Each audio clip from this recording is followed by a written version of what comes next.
Шановні учасники конференції, дозвольте мені привітати нас усіх з початком роботи конференції. Дозвольте подякувати вас за те, що зголосились взяти участь у обговоренні складних проблем, пов'язаних із ситуацією, яка є на сьогоднішній день на теренах України, і обговорити питання, які і проблеми, реалізація проблем, які чекають нас у повоєнній розбудові.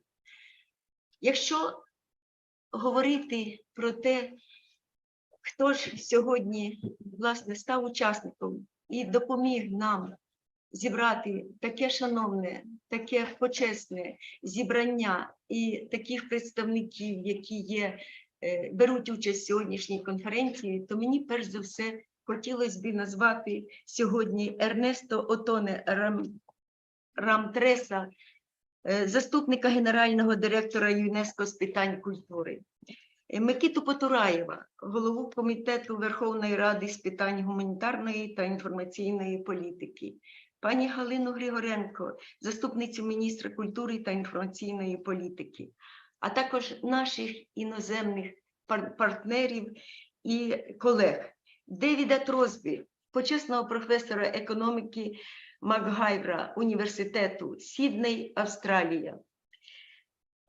Мілену Драґічевич-Шешич, керівника кафедри культурної політики та менеджменту ЮНЕСКО, професорки університету мистецтв Белград, Сербія. Кріса Болдвіна, британського режисера і куратора вистав, професора і письменника. Саймона Манді, письменника, мистецького і музичного журналіста. Для нас це дуже важливо, тому що з одного боку ми сьогодні констатуємо, що українська культура зробила значний внесок у розвиток людського потенціалу. І сьогодні цей внесок матеріалізується на фронтах, в тилу, в волонтерстві. Сьогодні кожен українець, кожна людина, яка живе в Україні, демонструє людське в людині. І, на мій погляд, це і є основним мірилом самої культури, її стану, її величі, її розвитку. Тому що цим ми категорично відрізняємося від рашистів. Цим ми входимо у європейський простір.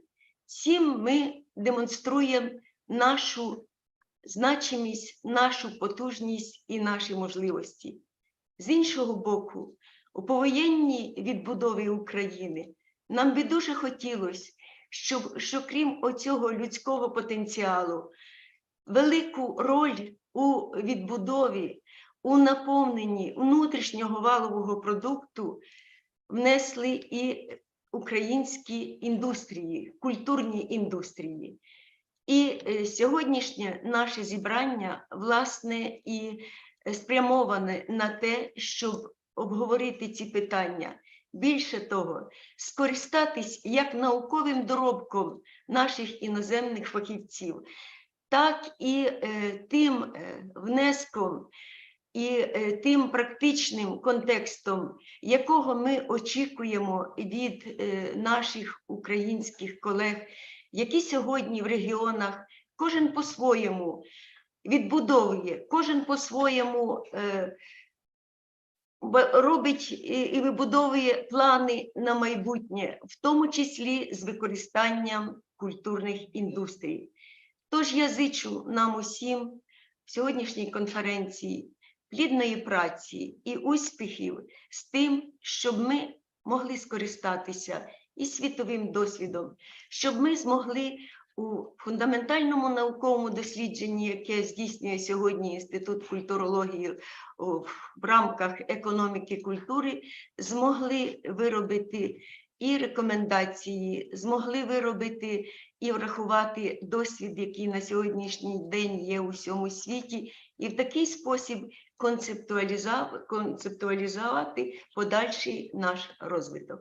Я дякую вам. Дякую, пані Ганна. І, як вже згадала пані Ганно, що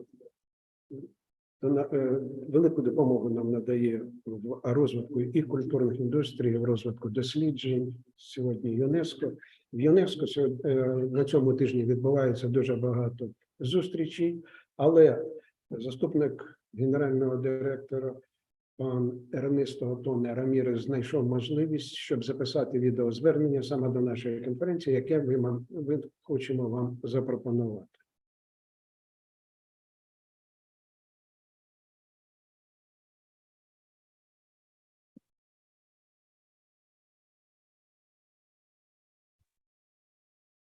It is my pleasure to join you for this international conference on the importance of creativity for post-war resilience in Ukraine.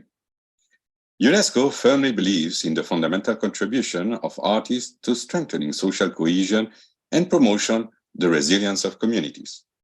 Especially in emergency situations, people turn to art and culture to find some force, a sense of belonging, hope, and solidarity. Since the outbreak of the war, UNESCO has worked to support artists and cultural professionals in Ukraine. Thanks to the partnership with the Museum of Contemporary Art of Ukraine and the Finnish NGO Artists at Risk, have supported the continuation of artistic creation and access to cultural life in Ukraine by funding creative projects throughout the country.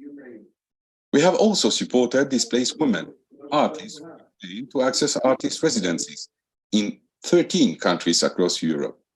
Last month, we launched a new report entitled Defending Creative Voices, which calls for the recognition of artists as a vulnerable group in need of priority humanitarian assistance in emergency situations, notably by building on good practices in the protection of journalists.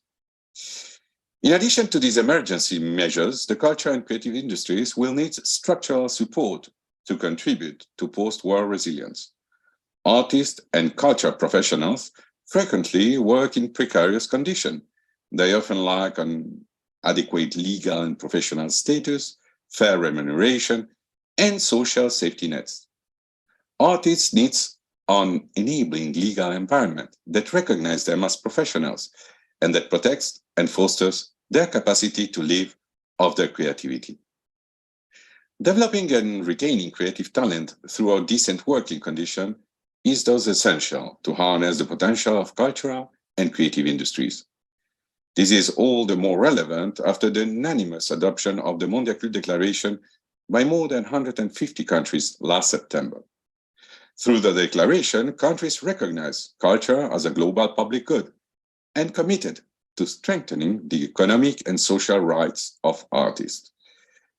UNESCO normative instruments such as the 1980 recommendation and the 2005 convention are vital tools in this regard. In closing, I would like to stress UNESCO's commitment to Ukraine artists and culture professionals. We stand ready to continue supporting Ukraine, including towards developing stronger foundation for its creative industries to flourish in the post-war period. Thank you. Дякую. І я б запросив до вітального слова голову Комітету Верховної Ради з питань гуманітарної та інформаційної політики пана Микиту Потураєва. Оскільки справді сьогодні у нас працюємо ми в межах з одного боку законодавства, з другого боку імплементації законодавчих інструментів, і тому це дуже важливо. Прошу, пане Микито, якщо ви, я бачу, є? Прошу. Дуже дякую. Colleagues, first of all, I would like to welcome and thank all our participants from UNESCO, our core organizers of this very important event, and all our guests from all around Europe. So thank you for your participants. And if you don't mind, I will now switch on my native language, Ukrainian, because the major part of our participants are from Ukraine, and I would like to hold this speech in our language. Отже, шановні колеги, я глибоко переконаний у важливості таких зустрічей, таких обговорень, тому що креативні індустрії у повоєнній Україні, яка буде переможною Україною без всяких сумнівів, мають зіграти дуже важливу роль як з точки зору відновлення економічного потенціалу, але так точно і з точки зору відновлення людського потенціалу нашої країни. Більше того, креативні індустрії можуть не просто дати можливість знайти себе у новому мирному житті для тисяч ветеранів цієї жахливої війни, яку веде Росія на знищення української держави і української нації.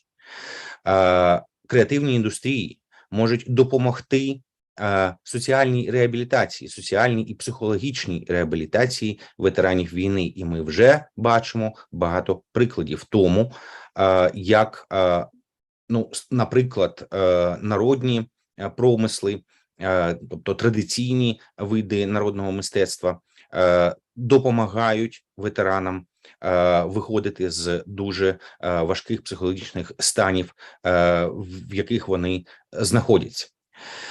Я абсолютно впевнений, що і сама по собі Україна буде здатна здивувати Європу і світ видатними витворами мистецтва, які, безперечно, з'являться в мирній переможній Україні. Це будуть книжки, це будуть кінострічки, це будуть нові театральні вистави, це будуть нові музейні, надсучасні, інтерактивні і так далі з надсучасними технологіями музейні експозиції, це будуть відеоігри і інші, можливо, продукти IT або хай-тек індустрій. Але на сьогодні ми стикаємось з тим, що перше, чим ми будемо займатися, змушені будемо займатися після нашої перемоги, це відновлення знищеного. Бо Росія, росіяни, російська армія прийшли на нашу землю, щоб цілеспрямовано знищувати українську культуру, цілеспрямовано знищувати українську національну і культурну ідентичність. Ми давно, ще з визволення Харківщини, знаємо, як цілеспрямовано російська армія і її, скажімо так, помічники знищували українські книжки, спалювали в кращих традиціях нацистської Німеччини або знищували в інший спосіб. Сьогодні з тимчасово окупованих територій Запорізької області, де я нещодавно перебував разом з міністром культури і інформаційної політики, ми знаємо, що в місцевих музеях цілеспрямовано те, що вони не можуть вкрасти, тобто те, що є цінністю, вони крадуть, але те, що вони з тих чи інших причин не вважають за потрібне вкрасти, але те, що пов'язано з історією України, з історією українського народу, це просто знищується. Не десь викидається, а знищується, спалюється знову, чавиться танками або там бронемашинами, цілеспрямовано знищуються. Тобто залишаються лише якісь там предмети або частини експозицій, які пов'язані тільки з колоніальною імперською історією України або колоніальною радянською історією України. Тому перше наше завдання буде, і тут ми дуже безперечно сподіваємось на допомогу всіх наших партнерів, зокрема і в одну з перших черг ЮНЕСКО, це відновлення нашої культурної екосистеми, відновлення її вже на сучасній основі з використанням сучасних знань про те, як це треба робити, сучасних технологій і так далі. Наступний крок – це, але він не має, знаєте, так, слідувати після. Це, в принципі, паралельні процеси, я переконаний, що так воно і буде. Це всебічна підтримка і зняття будь-яких обмежень для розвитку креативних індустрій. І саме таким чином, я переконаний, що ми швидко відновимо нашу культурну екосистему, що ми швидко зміцнимо наш культурний потенціал, і що українське слово буде лунати по всьому цивілізованому світу саме завдяки надбанням нашим і новим досягненням в культурі, бо саме мовою культури нація говорить з іншими націями. Я знаю, що зараз Україну чують. Я знаю, що Україну будуть чути завтра і переконаний завжди. І я знаю, я абсолютно в тому переконаний, що нам завжди буде що сказати світу, і нам завжди буде що від світу почути. Я всім бажаю плідної дискусії. Я буду залишатися з вами стільки, скільки зможу на зв'язку, бо мені теж дуже цікаво послухати виступи. Єдине, що я змушений буду перемикатися на засідання інших комітетів, де сьогодні розглядаються певні закони, до яких я подавав, я і колеги подавали там певні поправки, але я буду це робити на іншому гаджеті, тому буду продовжувати слухати нашу конференцію, тому що вважаю, що ця дискусія, яка сьогодні буде розпочата, вона, по-перше, має бути продовжена, і ми докладемо всіх зусиль для того, щоб вона продовжувалась далі. І саме тому, що це, можливо, один з перших наших кроків, дуже для мене буде приємно і важливо послухати всіх виступаючих і потім обговорення. Тому ще раз всім дякую. Once again, thanks to all. And I wish all of you interesting and fruitful discussion and good luck. Всім доброго дня, доброї вдачі, головне спокійного, щоб нас не переривали тривоги, але сподіваюся, що навіть якщо нас будуть намагатися переривати тривогами, вороги не дочекаються того, щоб наша дискусія припинилася. Отже, в добру путь. Дякую. Дякую, пане Микито. Дякую, що ви будете з нами, скільки можливо. І справді ви згадали, що тривоги лунали і вночі, і, на жаль, були обстріли. І саме це зараз відбувається термінова нарада, на яку викликали заступницю міністра Галину Григоренко. Вона приєднається до нас пізніше, десь близько по 11:45, ближче до 12, а тому ми з офіційної частини переходимо вже до доповідей. І зараз я попрошу до слова Девіда Тросбі, оскільки в Австралії зараз вечір вже, і це почесний професор університету Макварі із Сіднея. Ви знаєте його чудово по його книжкам «Креативна економіка», «Культурна економіка», «Культурні індустрії», багато іншого. Я не буду переповідати, я просто надаю слово. Девід, the floor is yours. Thank you very much, Alexander, and thank you to the organizers of this meeting for the invitation to participate. I'm very happy to be able to do that from far away.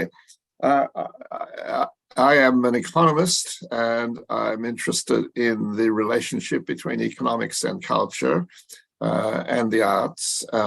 And a lot of my work has been looking at questions of value. And it's not just financial value, but it's the sorts of non-market values and non-monetary values, which are often of greater importance in thinking about culture. I have I have a PowerPoint somewhere. Let me see if I can find it. I just wonder whether the technical support, Elena, do you have my PowerPoint there, or shall I find it on my? Sure, just give me a second. Okay, good. Thank you. So while Elena is loading up my PowerPoint, there it is. Hooray. Thank you. You can see that I am going to talk about heritage-led investment in urban renewal in a post-conflict environment. And that relates particularly to, let me see, how do I change the screen? Does that work? No. Can we just go to the next slide? Maybe I'll just have to say, can we go to the next slide? Thank you. What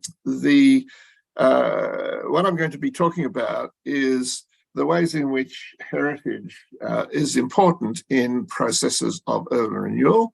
I will say, by the way, something about the creative industries. There's already been some discussion about the creative industries and the cultural industries as part of the process of reconstruction in Ukraine, and I entirely agree with that proposition. And I'll say something about the way in which in economics we talk about the creative industries at the end of my talk about heritage. So what I'm going to do is talk about the conceptual basis for looking at heritage in an economic context and how it can contribute to the economy. And that means looking at the benefits which are generated by investment in heritage. And I'll give a very brief example of an application of the sort of evaluation that I think will be important in Ukraine in the processes of prioritizing different sorts of strategies in a post-conflict situation. So next slide, please. The context is that, of course, that many cities all over the world have suffered destruction as a result of urban expansion, which happens when a historic center is under pressure from the growth of a city. But also there's been destruction as a result of conflict, which, of course, we know already has happened in other countries, in Iraq, in Afghanistan, in Syria. These are all countries in which priceless heritage has been damaged or destroyed as a result of conflict. And I think the same thing is true now in Ukraine. There are also ways in which urban expansion is affecting heritage and will continue to affect heritage in Ukraine. Two of the items which are on the World Heritage List, for example, the historic city center of Lviv and also the historic center of Odessa, both areas which are on the World Heritage List and which are constantly having to be maintained and cared for under situations where either there's been conflict, which might have an impact on that heritage, or just simply the processes of urban expansion. But whatever happens, the question is that the historic fabric of the city may be affected, particularly by destruction through conflict. And the proposition which I put before you is that heritage, when heritage has been affected, has been destroyed or damaged, the rehabilitation of the heritage may provide a basis for urban renewal strategies. And so the next slide, please, is the question is, are heritage preservation and urban development incompatible? In other words, we think about urban development in a non-conflict situation just as being a process where cities just grow. And that may have some detrimental effects on heritage. But so the question is, can we preserve the heritage and still have urban development? And the answer is, of course, we can. They're not incompatible because the restoration and the rehabilitation and the adaptive reuse of heritage stock can provide significant benefits if they're part of an urban development strategy.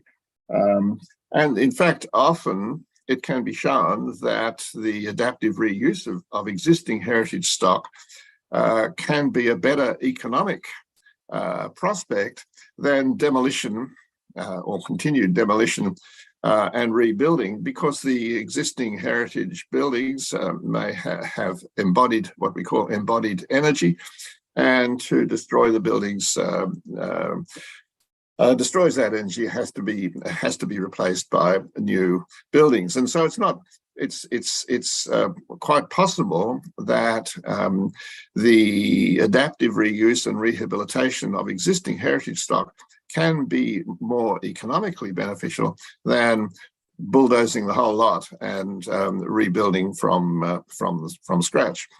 But if we're going to answer this question in a specific case, we need some sort of objective assessment and evaluation procedures. And I think I'll say something towards the end about how this might be done, because there will probably be situations where there are many alternative development options, and it is sometimes a case of finding what is the best of the various options that are available. So the next slide shows what does a heritage-led strategy look like? And the first thing to say is that it involves considering heritage as an asset and not as an obstacle to development. Sometimes heritage is seen by urban planners as being a bit of a nuisance because it gets in the way of their plans for grand expansion of the city. But in fact, if we change our mindset and think of heritage as an asset and not as an obstacle, that is the first step in a heritage-led strategy. And the next thing to say is that heritage conservation and adaptive reuse can be the centerpiece of such a strategy. And this leads to benefits in its own right, but it may also lead to benefits through stimulus to other public and private investments. In other words, what we're talking about here is heritage-led urban renewal, what we could say is a whole systems approach. Thinking of the city, however big it is, if it's a big city or even a small town, nevertheless, the proposition is that the unit, which is the city or the town, is a complete system in itself, and you can't really take parts of it out and look at them separately. You have to look at the whole thing as a whole system. And this is very consistent with the notions of sustainability and sustainable development. I won't say any more about sustainability, but it is a very important concept that we have come to understand more clearly when we think about the environment and climate change, and how we have to think of the ways in which the environment and the economic and social systems interact. And this is very much supported by the notion of the biosphere or the whole systems approach. And so I'm saying in the case of urban development, a whole systems approach is an appropriately sustainable way to proceed. Moving on to the next slide is just very briefly about the theoretical basis, because if we're going to talk economics, we have to talk in a language that economists understand. And economists do like the notion of assets, investment, depreciation, and these sorts of concerns. And it may be thought that heritage items might not exactly fit that sort of concept, but in fact it can, because if we think of capital assets which have a particular characteristic, namely that they are cultural, that they have both economic and cultural value, then we can define a class of capital which we can call cultural capital in an economic sense. And if we can do that, and heritage can be seen as capital assets, then we can think about expenditure on conservation and so on. We can think about that as an investment project. And as soon as you start to talk about investment, economists sit up and take notice. That's the sort of language that they like. And it might sound trite to be saying we have to talk like economists, but if we're going to talk about financial matters and ways in which we can allocate, say, public funds or even private funds to heritage renewal and to urban development in a post-conflict situation, we have to talk the right sort of language. And so investment is the term that we use. And then if we think of either the whole of a strategy or parts of a strategy, which involve restoration and rehabilitation of particular buildings or groups of buildings, then we use the familiar appraisal method of cost-benefit analysis, which economists are very familiar with and which is used for evaluating public investment and indeed private investment in things like airports and hospitals and railways and so on. It's just as applicable to thinking about cultural capital projects like the restoration of a historic building. So look, I'll say something now about the types of value which come from investment in heritage. Let's move, first of all, if we can go to the next slide, we can talk about first of all, the economic value. And the economic benefits from heritage restoration, if it's included in an urban renewal strategy, are firstly, use values. This is the direct value of the project or the benefits which are yielded. And if you restore a historic building which is used as a domestic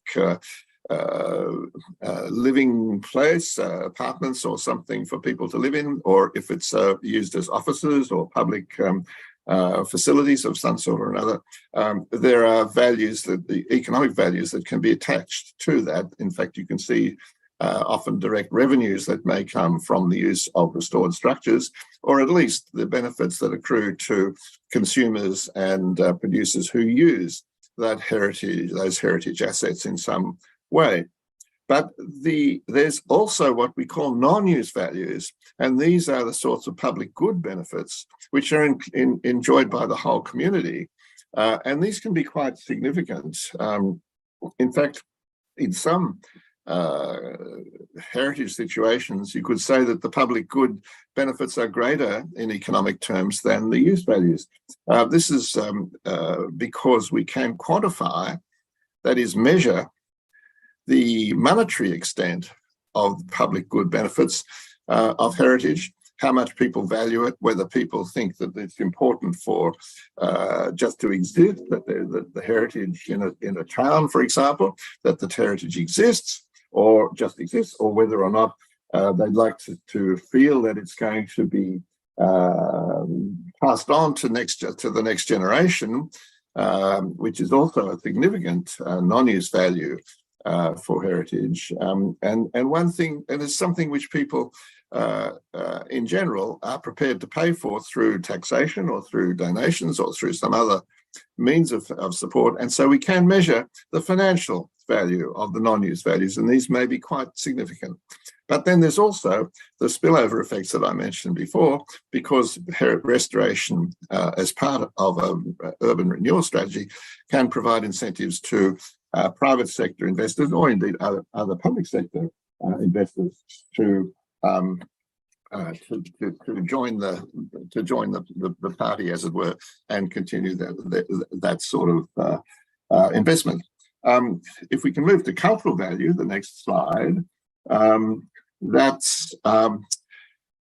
these are the values which we can't really measure very easily in monetary terms, but we know that they're there. We know that they're important. If you just take the first one there, which is extremely important for most people, the aesthetic value of the environment in which we live, and these sorts of aesthetic values of historic buildings and of heritage assets of one sort or another these are recognized by people, and it's possible for us to do surveys and attitudinal assessments to assess the extent to which people value or recognize the aesthetic contribution of heritage to the urban environment. And there are other values as well. Historic values may particularly be expressed in the narratives that are associated with heritage buildings. Just about every heritage site or building or group of buildings, there's some sort of story attached to them which goes back to their origins and how they've been used and how they've participated, been involved in the development of a town or of a country. And the symbolic value also is important there, because often heritage is connected to the development and assertion of cultural identity. This has been spoken of already in the Ukrainian case, and I think it's a very important consideration. And there are other values as well: architectural values, educational values, research values, and so on. There's quite a number that we can talk about, which are essentially non-monetary. They're not quite the same as public goods. They're just non-monetary benefits which people recognize and which have to be taken into account. And these are the things, by the way, which distinguish this form of asset from just an ordinary asset like any old building, which without any cultural qualities. It's the cultural value which is this distinguishing characteristic of the heritage of the asset which we're talking about. If we move on then finally to social value, the next slide, this has already been mentioned, that heritage has impacts on social cohesion and particularly on the what we call the urban livability. How is a city livable? How do people like to live in it? And heritage has the most important, cultural capital has the most important role to play in making cities livable and pleasant places, nice places to live in. And the other social value that we could point to is just simply the well-being of citizens in the community, which arise because they have heritage assets in the community which they can use and observe and participate in one way or another. And we can measure these sort of things now too in the concept of subjective well-being, which has moved ahead quite a lot in the last few years. So we're talking essentially here all the time about community and the ways in which heritage contributes to community. Now, I have said that if we're going to do an assessment of a particular project or group of projects, if we imagine then in a post-conflict situation, there's a lot of different sites around the country which have been damaged or even destroyed in various degrees. And so there is a question of trying to allocate the sorts of reconstruction funds which will be necessary to those projects which are going to yield the greatest benefit. And so it probably won't be possible to do everything. And so you have to make some choices. And the ways in which we would do this, or the way in which I think it should be done from a sort of rational decision-making point of view, is to be very clear about what the costs of the project, if it's a recycling or a redevelopment or a conservation project, what are the costs involved in the project, and how do we identify the benefits? And that means the three types of benefits that I've been talking about. And that means a monetary value for both the direct use values and the non-use values, and an assessment of the cultural and social values as well. And that's all comes under the heading of the techniques of benefit cost analysis, which are familiar to many economists, and as I mentioned before, are always used to evaluate investment, public investment and other forms of investment. It's a very simple proposition. Are the benefits from making the investment greater than the costs? And if the answer is yes, then it looks like a desirable project, and they can be ranked according to this approach. So there are alternative options. These have to be chosen between, and so the methodology, which is quite well available, it's something which can be applied and will need to be applied. Now, I want an example of an application of this sort of methodology is on the next slide, I think. The next slide is a very brief example of a project. I've done a number of evaluations of heritage-led investment projects in old city centres in various parts of the Middle East, in Jordan, in Saudi Arabia, in Lebanon, earlier in Macedonia, and in Georgia. These have been mostly projects done with the World Bank, where the bank has invested in the cultural development of the country. Most recently, I've done some work with the old city of Penang in Malaysia. So there's quite a lot of experience to draw on this in this situation. I just want to give you a very brief example. The work that I did with a colleague in Jeddah in Saudi Arabia about 5 or 6 years ago. This is a city in which the historic core has been preserved and the modern city has developed elsewhere. And the old city is inscribed on the World Heritage List, as indeed are also the old cities in Odessa, as I mentioned before, and Lviv. But in Jeddah, the heritage is deteriorating very rapidly. And so there was potential for rehabilitation via exactly the sort of strategy which I've been talking about, the heritage-led urban renewal strategy. If we go to the next slide, I'll show you an example of the sort of heritage deterioration. Now, this has not happened through conflict in the Jeddah case, it's happened through neglect. It's just been allowed to deteriorate, and it's very sad to see some of the traditional architecture of the Middle East in such a state. But there have been quite a number of projects to restore the heritage. And if you look at the next slide, please, you'll see an example of, next slide, please. There it is. That's a building which just happens to show the restoration of the building, and it has the traditional features of the architecture of the period, the wooden verandas and so on. And in the Ukraine, of course, there are also traditional features in the way the architecture has developed, and those are the sorts of things which would be restored in the restoration of a building. If we go to the next slide, the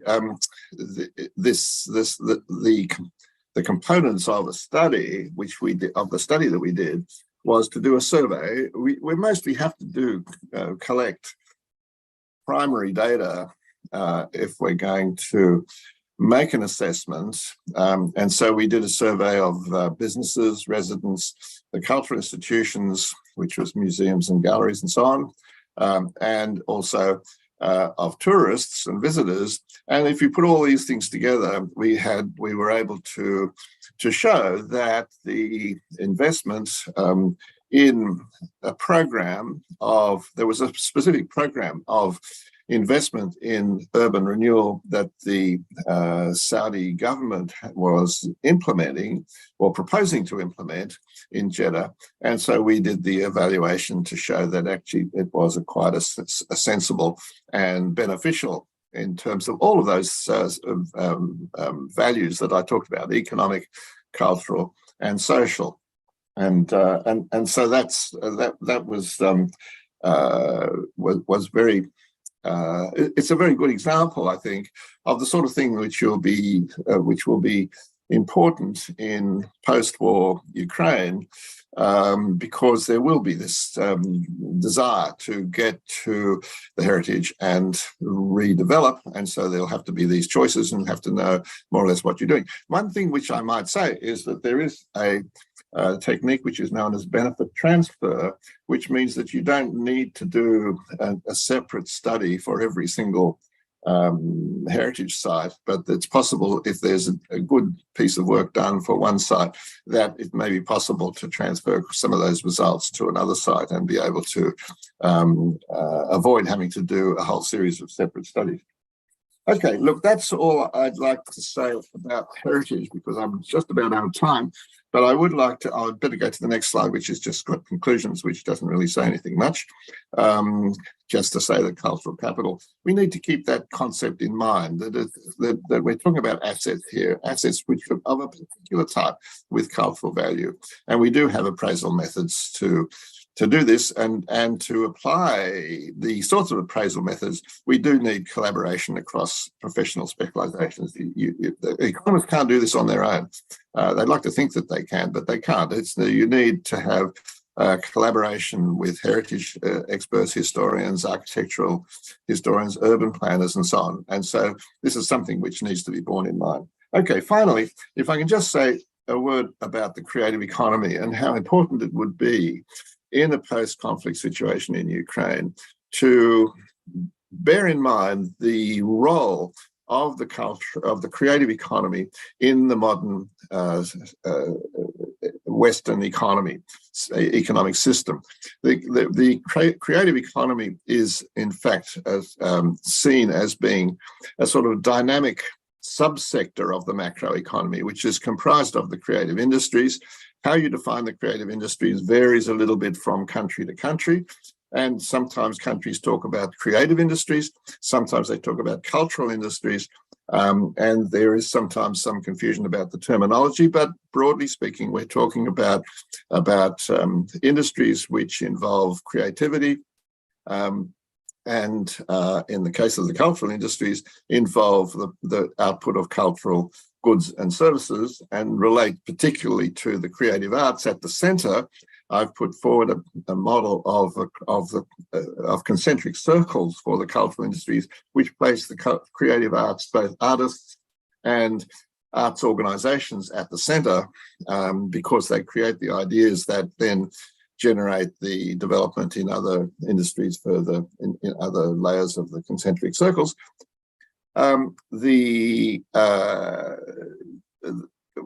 we think about the creative economy in a development situation or in a redevelopment situation, I think it would be important to look at the industrial structure and see to what extent it may be possible to identify the subsector, which is the creative subsector, and that requires a choice of what industries should be included in it, and that's a matter for consideration. As I said before, most countries do have a recognition of creative industries, and the industries vary a little bit from place to place. But I think it would be important for Ukraine to think about a specific creative industries or cultural industries strategy to focus attention on the way these industries can contribute not just to their own growth, but to the effects of growth in and employment creation in other sectors of the economy. There's a lot of interactions between the cultural and creative industries and the rest of the economy, and that's something which should be. So that's all I would like to say. That in that case, government support can be justified on the grounds of what we would call infant industry support. That is, if you can support an industry which is getting started for a while, then it can get going, and then after a while it doesn't need support anymore. It can be self-sustaining. That's all I would like to say, but I think there is time for some questions and answers, so I'd be very happy to answer any questions. So thank you again for your attention, and thank you for having me. Дякую, Девіде. Thank you very much indeed. Якщо є зараз питання, то, будь ласка, можна підняти, ви бачите, там руку, натиснувши на значок, або написати в чат. Якщо треба час, щоб подумати, ми таки дамо трохи часу подумати, і оскільки Девід пообіцяв побути з нами принаймні 13:00 по київському часу, хоч це буде пізно вже в Австралії, але будемо дуже вдячні. Тим часом, якщо нема питань, я на цей момент, я сподіваюся, то я б хотів надати слово Мілені Драґічевич-Шешич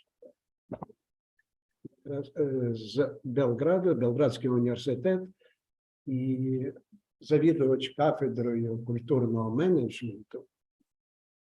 Ну, власне, дуже відома дослідниця, яка бувала в Києві, в Україні, чудово знає ситуацію нашу зсередини, але також чудово знає ситуацію конфліктну і післяконфліктну на Балканах. Тому я попрошу Мілена, the floor is yours. Thank you. Thank you. I just saw that Alexandra Olinik has raised the hand. So if she has a question, probably she can put it first to Professor Trosbі. Right you are. Олександра, прошу. Hello, I thank you, and I would like to thank Mr. Trosbі. We look forward to become a part of this community which restores and renovates Ukraine after the wartime. And my question was mostly how to protect livability and cultural heritage when the legislation is not very affordable, is not very formed, because we have the process of rebuilding the legislation as well. And so we have, probably you have some tips for us. Thank you. Yes. Yeah, look, that's an interesting question.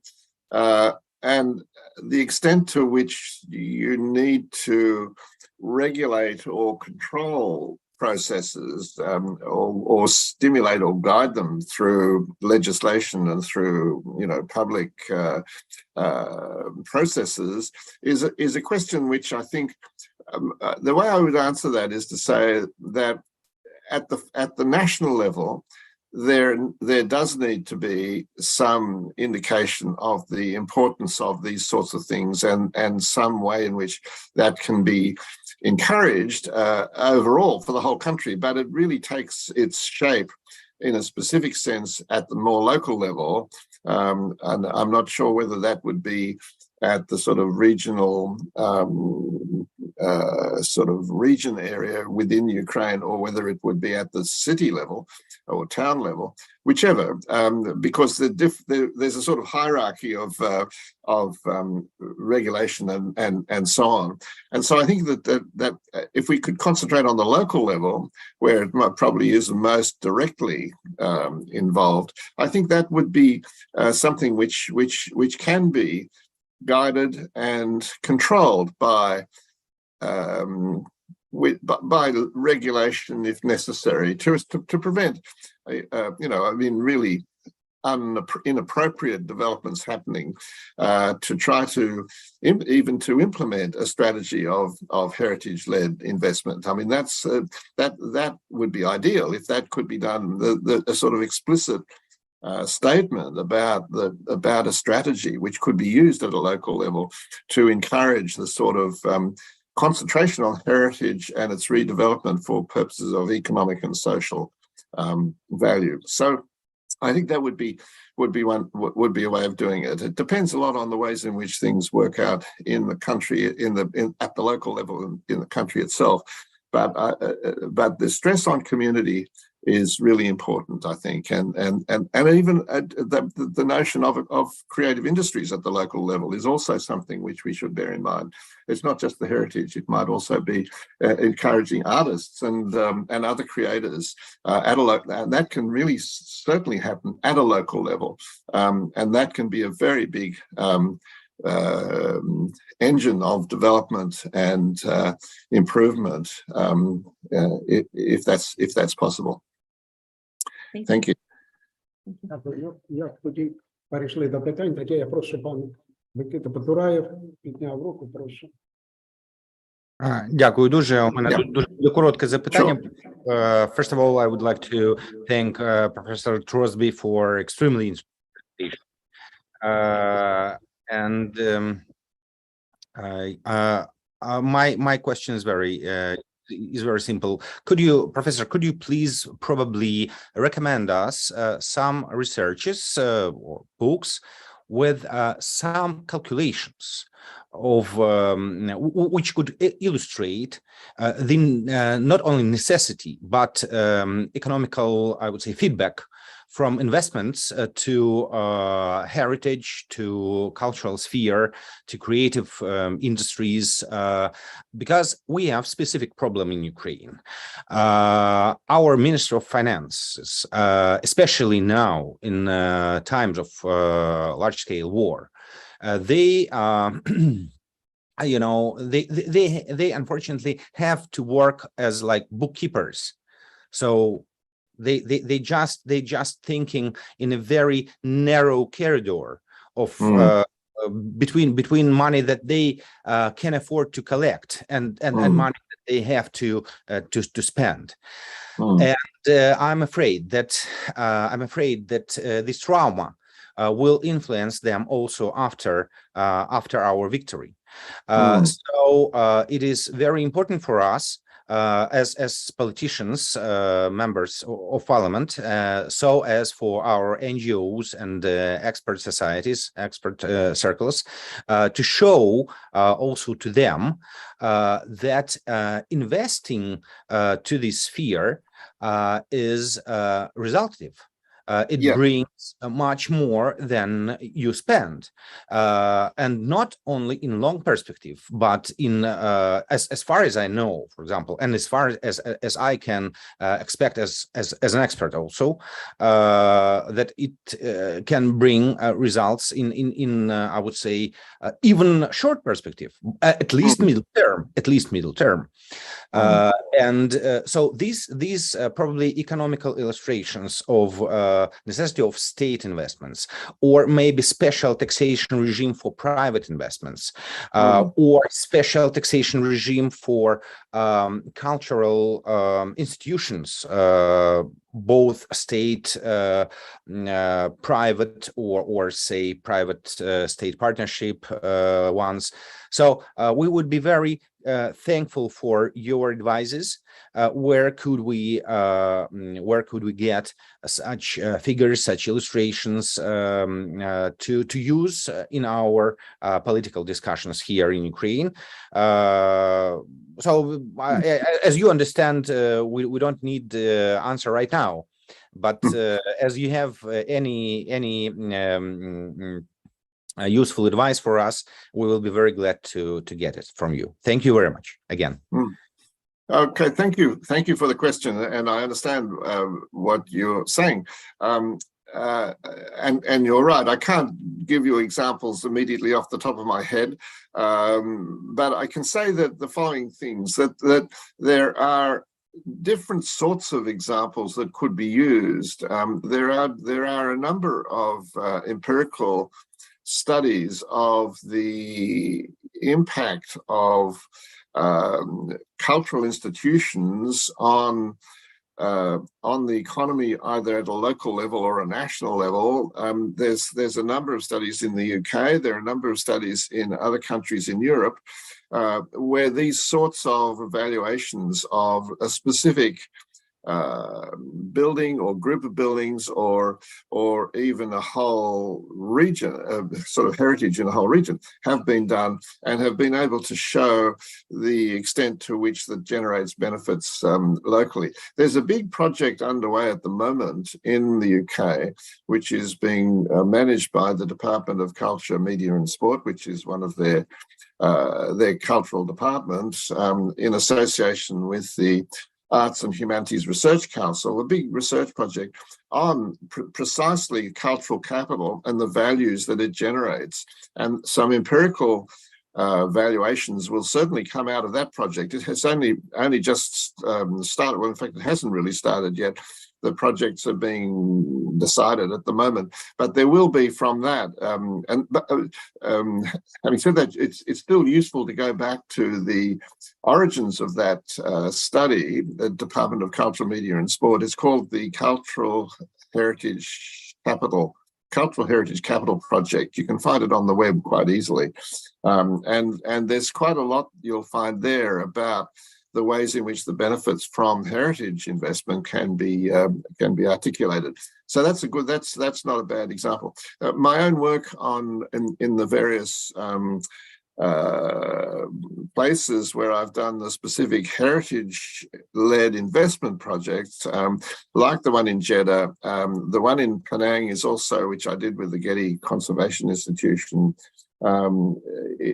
These have been published, and so I can send you some of those publications so you can see how they work. But there are different ways in which this can be spun, if you like, to present. And I understand what you're saying about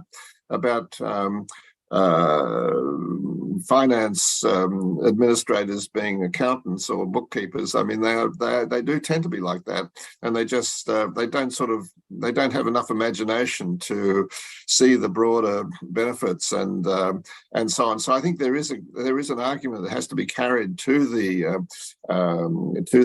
administrators, and that's one of the reasons, as I said at the beginning, why thinking about cultural capital as an asset is not a bad way to go, because they understand investment, they understand payoff, they understand rates of return, they understand all of these things. And so if you can show this, even in principle, to the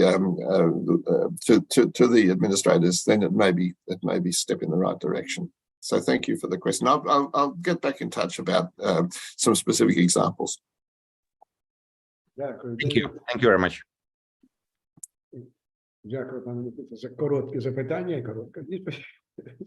Але це дуже важливо. І якщо є ще питання зараз, що ми, або ви ще подумаєте.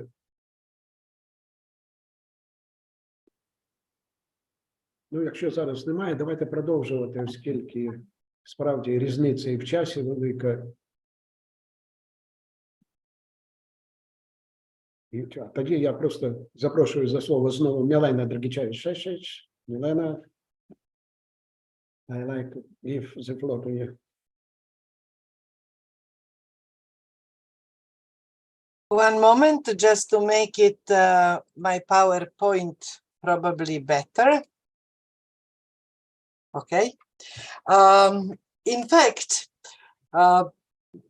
I feel very, how would say, unease to speak in front of the audience who is living in this very moment under the huge pressure of war.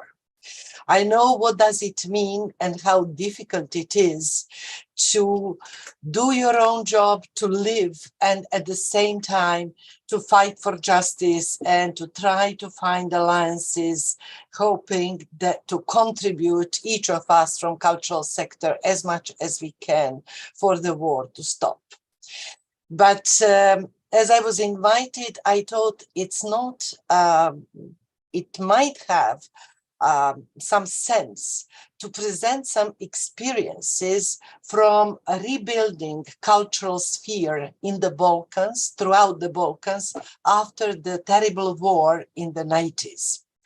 And I devote this presentation to my late colleague, Sanjin Dragojević from Croatia, with whom I was not only writing few books, among them this intercultural mediation in the Balkans, but also did a lot of training, seminars, and cultural policy consultancy to different governments and local governments in Croatia, Serbia, Macedonia, Bosnia and Herzegovina, etc., because in the post-war period, it needs a lot of strengths and human resources, and we are going to see why this is so. I would like to start speaking about certain controversies that, in fact, international community is always expecting to see from us, coming from the war zones, artwork and projects specifically devoted to context. It's a huge pressure. It's a pressure on artists, on artistic freedoms, on artistic expression.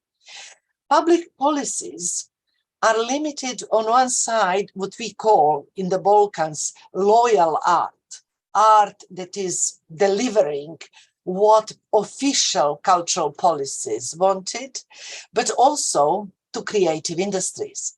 And I have to say that I was very, very pleased with the introductory speech of Ernesto Tone Ramirez, because he put in the first place art and artists. Only in his last phrase, he mentioned creative industries. And you're going to see throughout my presentation why that is important. If we stress immediately creative industries, you're going to have rich, for example, film and television actors, like it's the case in this very moment in Serbia, but very low level of film and television arts, because it's a pressure of commercialism, of industry that is quickly returning its profit and so on. And if I would dare to also a little bit respond to Mikita's question about public-private partnership. In the countries with it works only in the countries with low-level corruption. Everywhere in the Balkans, from Serbia to Albania, Macedonia, and so on, public-private partnership, even if centered around cultural heritage, like castle in the center, fortress in the center of Tirana, given in private hands, it's ruining the sense of this heritage. It's even ruining the symbolical value of its heritage, not to speak about physical and so on. So we first have, or immediately have, starting preparing and working as cultural community on a very good and proper laws that would prevent any kind of corruptive use of heritage, and that I really support Devід Trosbí's words that every kind of reconstruction had to be done with community and for community.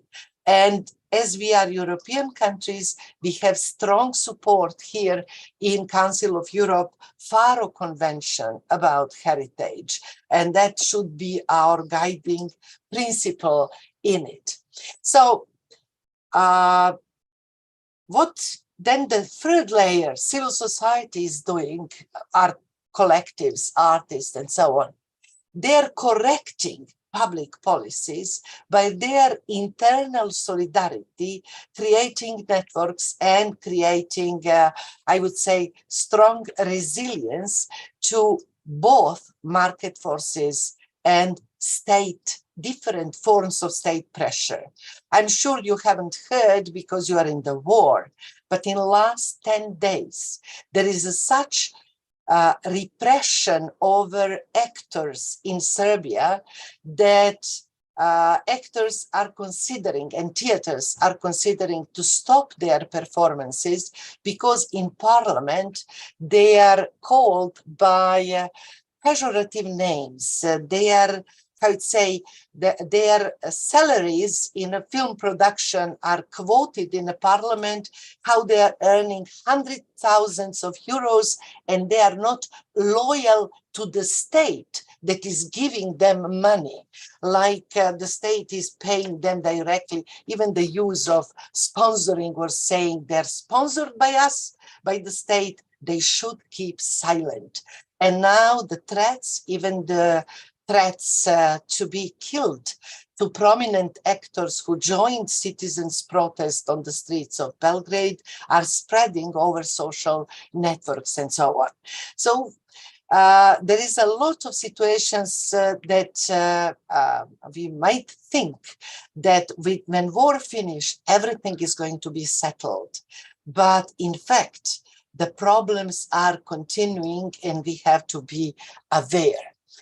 To come back to the issue, interest for the arts in the Balkans is linked to its context. And because of that, artists feel oppressed because if they want to exhibit abroad, to show their films and so on, it's possible only if they deal with local issues, dramatic ones. You might remember from before the war, Kusturica movies and so on, that not many people in Serbia really loved because they thought it's exaggerated in every possible sense, but it reinforced our Balkan stereotype. We call it self-Balkanization, self-colonization, and so on. Recently, we heard the same story for artist in exile from Syria, Liva Yazgi.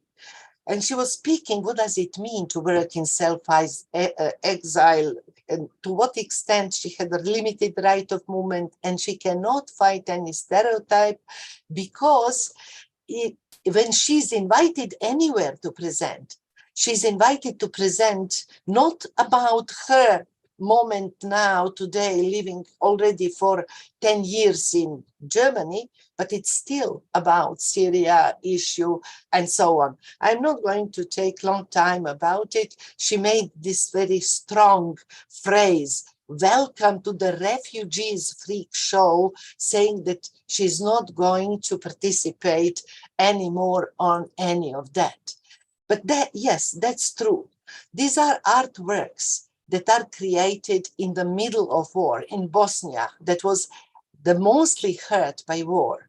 And I find all those works by women artists extremely powerful and emotional still today, because they're questioning everyone. They dare to question, for example, even the foreign international aid, like this on the left side. Because what you see as words, those are words written by Dutch soldiers in the Kazern in Potocari near Srebrenica. This was written during the war when they were there to protect women and children, refugees in Srebrenica city. And they didn't. When we read this graffiti that Sheila Kameric put on her own body, we understand why. They just didn't care. On the other side, the other artwork of Maja Bajevic is a strong critique of Bosnian society of today. The women that you see on this scaffolds are women, mothers of Srebrenica, those whose children and grandchildren have been killed there. And they are put in collective premises somewhere far away of cities just to survive. So the artist brought them in the center of the Sarajevo, of the center of the city, and made them work their art in public to remind citizens of Sarajevo, of Bosnia and Herzegovina, on their existence. Because when war finishes, it's not always that the real victims of the war are going to be memorized and helped. You see, it happens through projects of artists, but not through systemic state aid. This is all of that started with this dissolution of the country and socialism going in the history. But let's speak about war consequences. Destroying cultural heritage and cultural infrastructure is definitely one of the huge consequences. The bridge in Mostar was destroyed deliberately as the monument because this bridge is a pedestrian bridge with zero military value. It was on the territory of Bosniak, Muslim side of the city, and the Croatian army just bombarded it because it has this symbolical power. The bridge was restored by international community and UNESCO. And if you need proofs for the value of this restoration, you can see the number of tourist visits to city of Mostar, international tourist visits, which is huge. Without this bridge, in a ruined city, there would be no reason for tourists to go to Mostar because there is not even enough ruins because the ruins are cleaned. So there are a certain number of tourists who likes to go in war zones to see ruins and so on. Sometimes people ask me why two big buildings of the Ministry of Defense in Belgrade are not yet reconstructed. Is it deliberately that your government wants to keep these ruins to memorize NATO bombardment and so on? And I say no. This is because we, citizens of Belgrade and Serbia, we are fighting to keep this building restored as architectural monument. And government don't want so because it's a very special architectural. It is one of the rare work of art of Dobrović, great architect of Yugoslavia. And it's costly to restore it. It's much cheaper to ruin it and give to mostly Arabic investors, because that's who is investing today in urban development in Serbia for building luxury hotels, because we still need luxury hotels. Okay, to come back, creating conditions for the forced exile of intellectuals and artists. And I'm sure as many left from Serbia, Croatia, and so on during the war, even more had left Ukraine in the last year. And what is resulting is impoverishing the cultural scene and cultural ecosystem of the country, because both people left and cultural infrastructure destroyed are not there anymore. So the difference maybe, but maybe there are certain similarity, is that artists and intellectuals have tried not to join ethnic nationalistic forces, but to endorse mediation and peace processes. But those who dare to say it openly were immediately called on all sides anti-patriotic, auto-chauvinist, and so on. That was the reason why the most prominent ones left the country, and they were writing a lot about their exercises in exile, to use the title of the Dragan book, or to describe culture of lies that helped to such cruel breakout.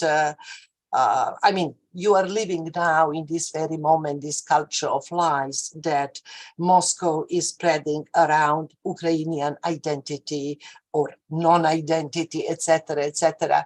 So it's very important that arts and culture try to deconstruct it.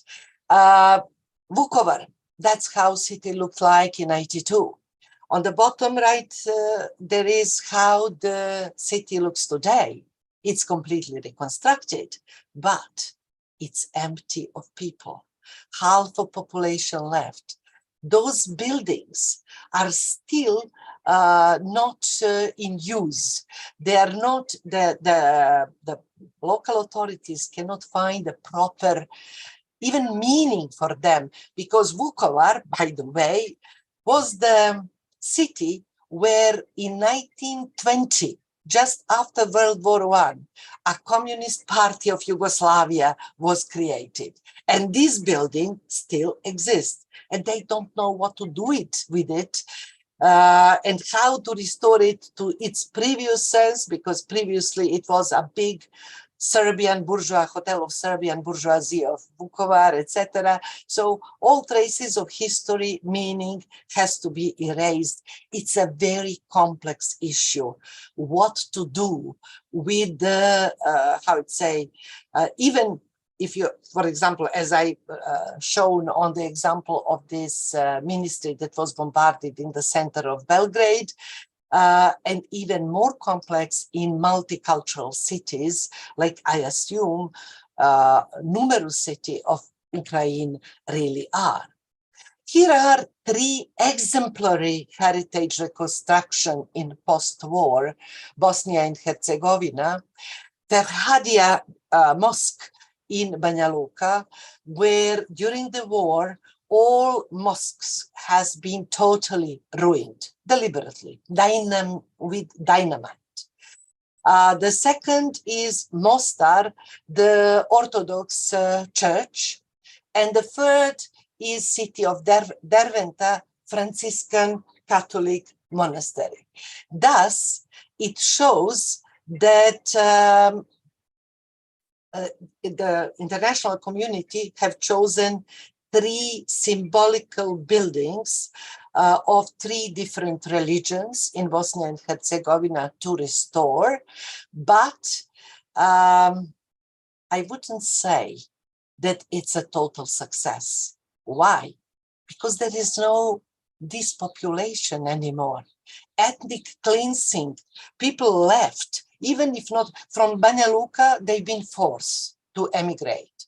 From Mostar, the Serbs, they just left at the beginning of war because they had terrible experience of World War II. So they haven't waited for the war to start. They came to the middle of Serbia, and the Milosevic government proposed them to go to settle in Kosovo, to raise the number of Serbs on Kosovo. They refused. They said, no more borders, no more conflict regions. We suffered during World War II. Now we want to settle in mid of Serbia. And they succeeded, but their children, everyone with any kind of educational degree, they emigrated even from Serbia to Canada, for example, because they really didn't feel welcome during war times, like with our problems you came. Migrative arts, this is collective. Just one that I wanted to show with, for you, those names on the left, bottom left, doesn't mean anything. But for us, these are key artists of the 80s, in that moment, young, in different genres and so on. They all left and then they united abroad, trying to create artwork to remember country that once used to exist and to fight for peace from abroad. So the exodus was so massive that only in 1 year, in 91, 25% of students left my school and 10% of professors. Mostly as far as they could, for the first time ever, to New Zealand and Australia. We didn't have Serbia is a peasant country, so we never had peasant and fertile country. So with no history of, since liberation of the Turks, we didn't have peasant without land. So every peasant could have as much land as he can do. So the history of famine, of hunger, is not existent. So no reason to leave the country. So if you meet today some old emigration of Serbia and so on, it's mostly from Serbs from Croatia or Bosnia and so on. But in this moment, and then it continued in 92, because the war, not only that it didn't stop, it became bigger and bigger. And students made, and that's interesting, students made a big protest, which lasted 3 months. No single report against war when the Sarajevo starts to be sieged in Belgrade. No single small line in international press. I was going in a Council of Europe with other representation of journalists from Yugoslavia. And we asked journalists, how come that no one has written about it? And they said, we can't confuse public opinion. We know who is good, who is bad guy. But I said, yeah, okay, we agree upon it. That's the reason we stood up and raised our voice. And no one was there to hear it. So most of those people, most of those students from 92, they left country because they saw there is no response, neither they succeeded in changing government policy, no one cares.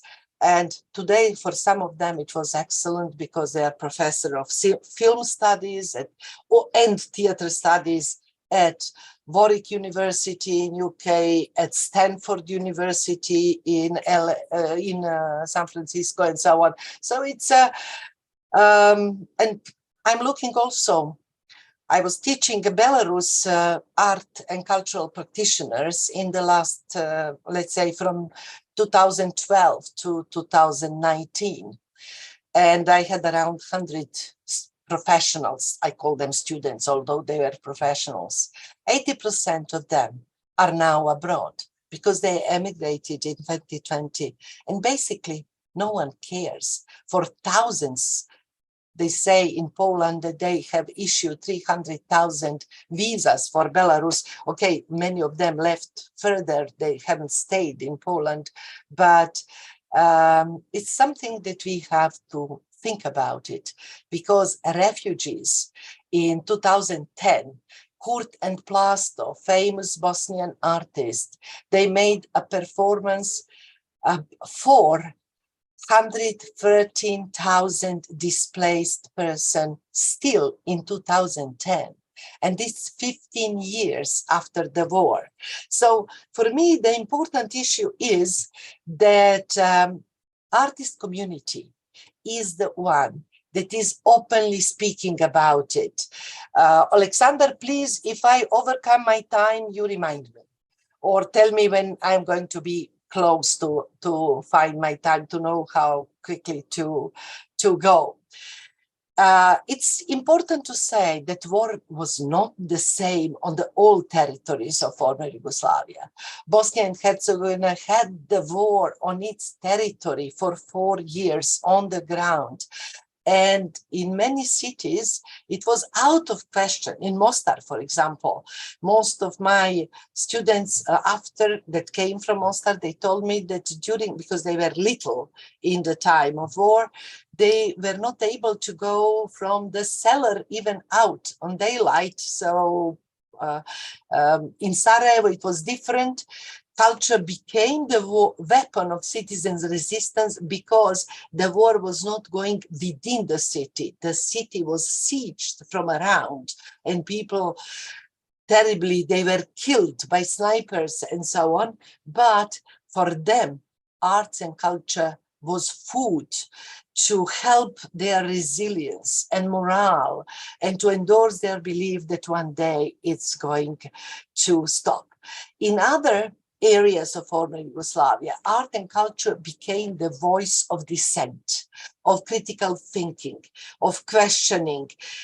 But I have to admit also something that I wouldn't like that was happening, but it was. Some arts and some parts of culture became the voice of new official identities, because in every single country they were those differently, or a cultural creative economy ready just to entertain. Here we see part of this, for example, artistic performance for memory of Srebrenica, which in Belgrade is a tough issue. The people, when they see the word Srebrenica, they just run away from the street. They don't want to be reminded on their negative past. And here, one of the transparents is saying the oblivion and silence about the crime is also the crime. So you don't see, although it's on the central square public space, you don't see much people around it because people approach to see what's happening. But this theater consistently for 15 years is making performances day before Srebrenica Memorial Day, and then they go together with other civil society organization next day to the Srebrenica Memorial. But on the other side, what happens with the public cultural policies?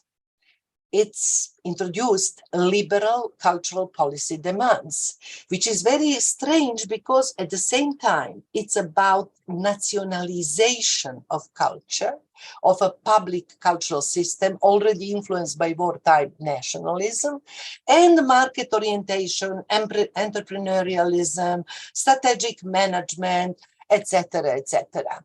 So artist community is divided. And here, because I mentioned you, my colleague Sanin Dragojevic and me working together, there is another book that we created together, Arts Management in Turbulent Times, Adaptable Quality Management, that we wanted to lobby for another more flexible approach in arts management, which is not going to be just by shifr, by numbers and so on, that it's going to take in account qualities, processes, artistic research, and so on. So we have today artistic community, cultural community divided. On one side, we have those that defend culture as a public good. And we are so happy that the last Mondial Cult Declaration that was mentioned by Ernesto Otone Ramirez is speaking in the Article 19, 18 and 19 about culture as public good, because it was forgotten. Culture is always considering now more and more as money, as not only as expenditure, but possibility to earn. So there is another group of people seeing in cultural entrepreneurialism possibilities for a sustainable cultural system, pressuring everyone, even in local cultural centers, to become entrepreneurs. And that results sometimes in ridiculous, forms of creative industries and so on, very commercial, very populistic, because yes, populist communication went from political spheres toward cultural spheres, and that's something extremely risky. But to come back, here are, for example, citizens on the streets of Zagreb against urban investment. They haven't succeeded. You see, they're burying public interest, symbolically, of course. And yes, in this case of Warszawska Street, the street of Warsaw, by pure chance that was happening, this urban investment in that street didn't succeed. So we have a huge shopping mall and destroyed center of the city. Above, you see here the kitsch urban reconstruction that killed city of Skopje, Northern Macedonia, that happened to have urbanistic plan designed by one of the world famous architects and urbanists, Kenzo Tange. So how artists reacted?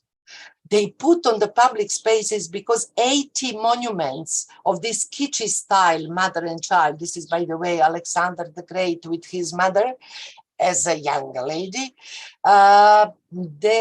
among these 80 monuments, one night, they put this water closet to mock all this kitsch of, and it took to local authorities 3 days to realize that this is not the real public monument, that it was illegally put and so on. So they removed, because they made this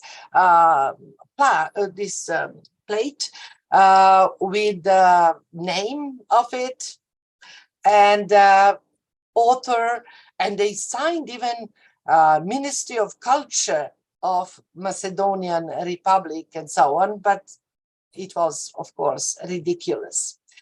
So the question is now how and what kind of culture to support when we speak about creative industries. Are we going to support only economically viable forms? That was the decision of our Ministry of Culture that we, cultural community, protested severely. They put films calls in 3 categories. Films of national interest. You might imagine what kind of nationalistic history film it creates. Film d'auteur, so still there is one category where artists can give its scenario, and commercial films. So why do you think they are supporting films that are making money, comedies, and so on? In the last 10 days, it became obvious. They wanted to buy public support from those strong and powerful economically, but also in a sense of popularity among citizens, cultural community that is producing commercial hit films, because now they're openly asking for support. On the other side, European money is mostly given to projects who are capable to guarantee 40% of co-financing, local co-financing. So if you as artists is speaking in a free voice, your local community is not giving you anything, not your Ministry of Culture. So you cannot count even on European money, even for film. To present to Euroimage, you have first to have approval of domestic competition. Contemporary dance scene is a paradigm for these divisions. One festival in Belgrade that is led by a lady who is a member of official ruling party is getting 90% of funds from this budgetary line for contemporary dance. So 8th of June, just a week ago, there was a protest of cultural workers in front of the ministry. And not only those from contemporary dance came the whole cultural community because they are irritated.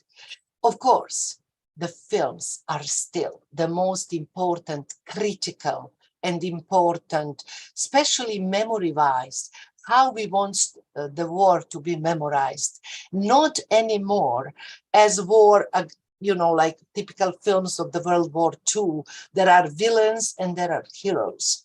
These are films about personal tragedies, mostly done by women. For example, I just put here two films by Jasmila Žbanić, Bosnian film author, and the film by Mirjana Karanović, who was playing the principal role in Jasmila Žbanić movie about raped woman, but then she made a very critical and important movie as a film director, Good Wife, about wife who realized that in fact her husband that she thought he used to be a war hero, in fact, is a war criminal.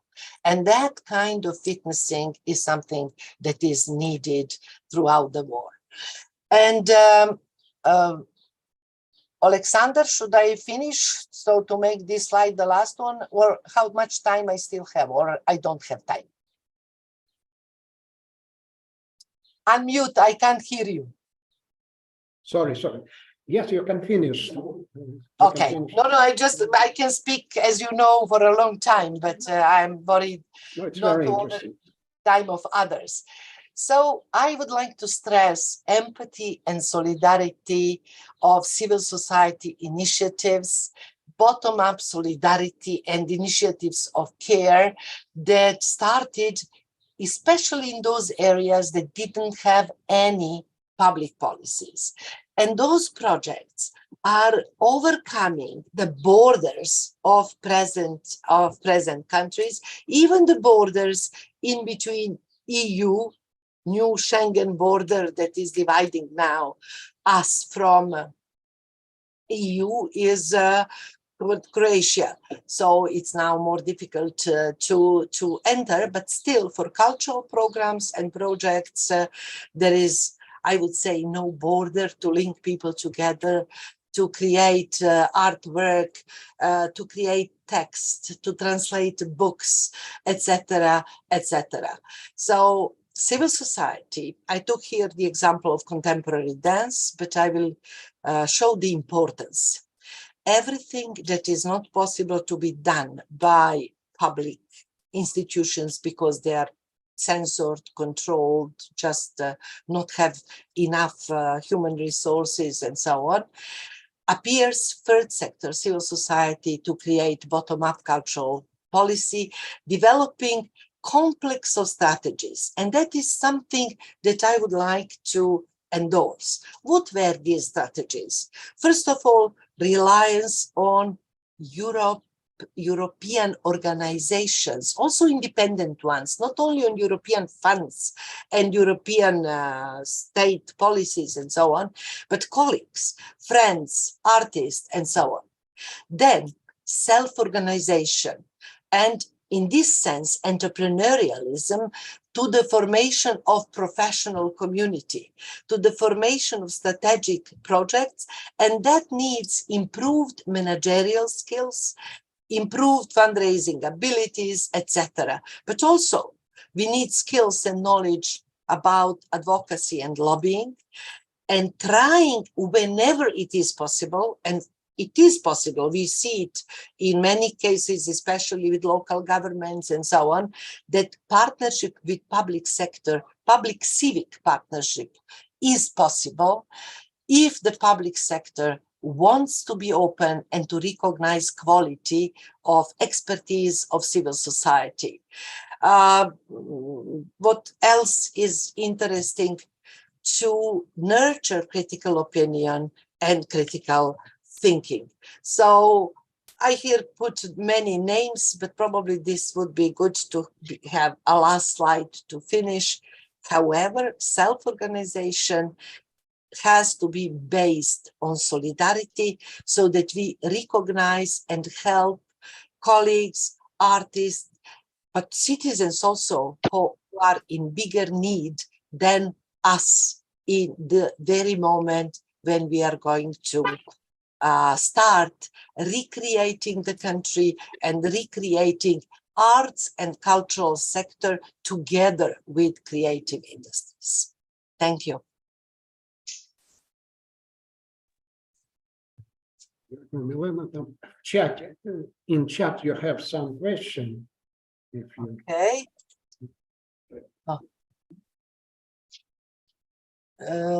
Chat, okay. Could you please recommend studies about cultural workers' rights advocacy in Serbia?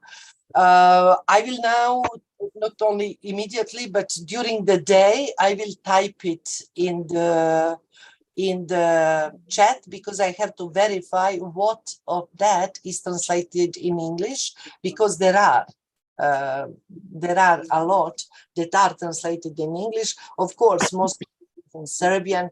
For example, there is a huge book done by Association of Fine Artists, who is titled Artist Work as Work, because sometimes the real work of artists is not really recognized. The time for preparation of the role is not counted. The time of, the time of practice of your body for ballet dancer and so on, which is invisible, etc., because we can't count as a work to be paid only those hours spent in theater, spent on the scene for the movie to be shot, etc. So they try to make good analysis, and there are lots of books. So I will try to respond during the day. Дякую. Я думаю, питання ще з'являться. Я просто хотів сказати, що я також пам'ятаю Мілену Драґічевича, який був у Львові у 2007 році. І ми говорили про креативний розвиток Львова, Загреба і Тімішоара на прикладі цих трьох міст. І, власне, дещо вдалося справді. Я б хотів нагадати слова Микити Потураєва, що це ми починаємо цією конференцією серйозну розмову про роль культури, культурних індустрій у повоєнній відбудові України. Ми торкнулися економічної цінності культури, культурних індустрій, торкнулися проблем, з якими ми обов'язково так само зіткнемося по війні, як зіткнулися країни Балкан, і муситимо розв'язувати їх. Але водночас ми маємо інструменти, які об'єднують людей, які роблять їх творцями. І, власне, я б хотів, щоб про ці інструменти нам розповів відомий режисер, художній керівник багатьох фестивалів і культурних столиць Європи, Кріс Болдвін, який нині живе в Болгарії, і, власне, пообіцяв приїхати невдовзі до України, щоб продовжити розмову офлайн. Кріс, thank you for your participation. The floor is yours. Alexander, thank you very much for your kind present introduction, and hello to everybody, and thank you for this beautiful invitation to join you today. It's a huge pleasure and an honor to join you, and more importantly than anything else, I wish to send huge solidarity to you, colleagues, dear colleagues in Ukraine who are facing this most horrendous and aggressive of situations. I believe we've got quite a short amount of time this morning, so I'd like to just present some ideas and thoughts to you and with you, very much in the light of the conversations that we've just been having with Mylena and David. I think they actually follow on very, very cogently. So let me start off. I have three short videos that are embedded in the ideas I'd like to present to you, and I'm going to ask our colleague in Ukraine who's organizing the technical side to present them when I give the cue.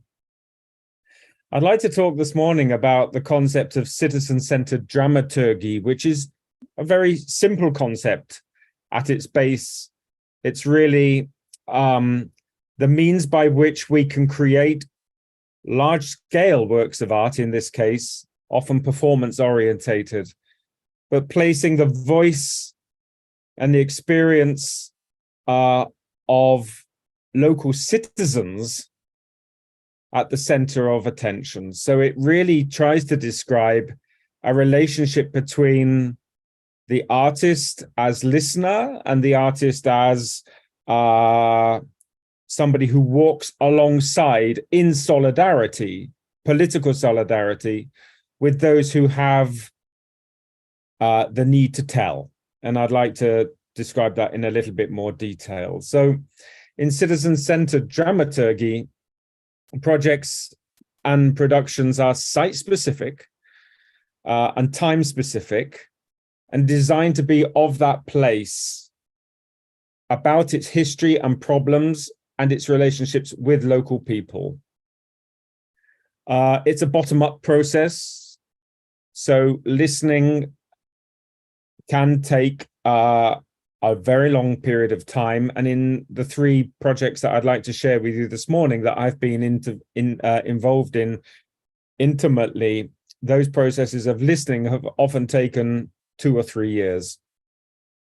The productions and their preparations are for and made with the people of those places and are not readily transferable. And I think that immediately responds to something that Milena was talking about this morning, which is about the imperative for the artists to resist the commercialization and the productization of culture.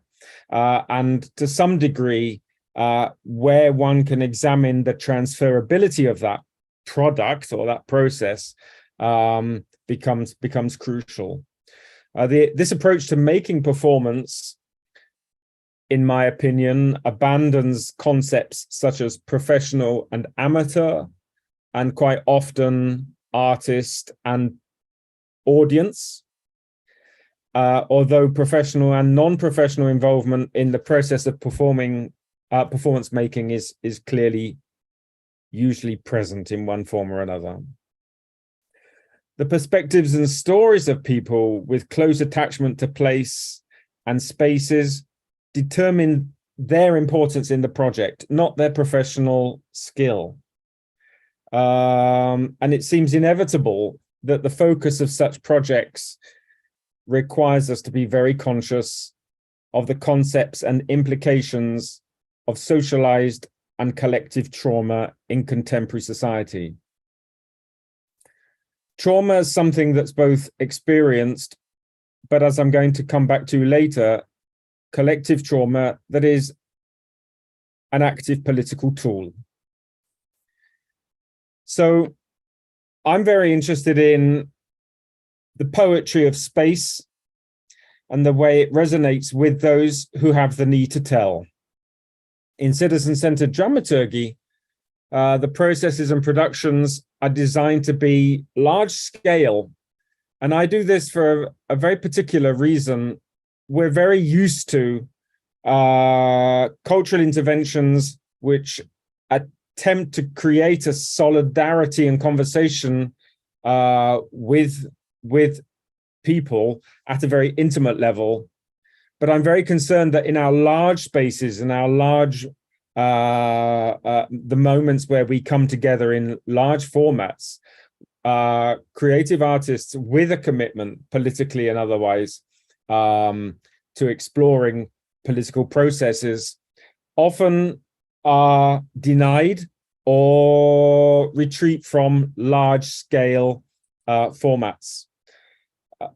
Creating an opportunity, I think, for cities or nations to enter into cultural processes which are often directly related to historical memory, collective trauma, and even political interference with these processes needs to be examined.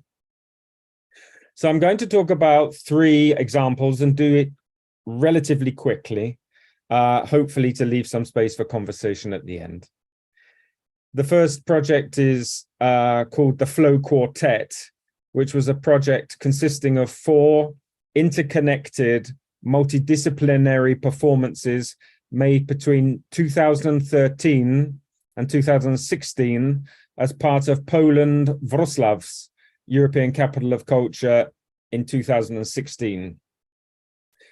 The project, in which thousands of people, citizens, participated and was seen on occasion by millions of people on television, with hundreds of thousands of people participating in the streets, played a role in identifying a particular series of collective traumas, and it has been suggested contributed in some form to the process of collective and individual healing.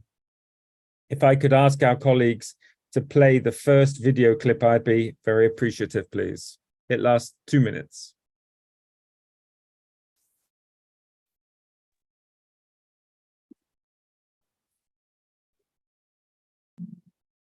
Yeah, we have some sound issues, perhaps.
We have no sound on this video.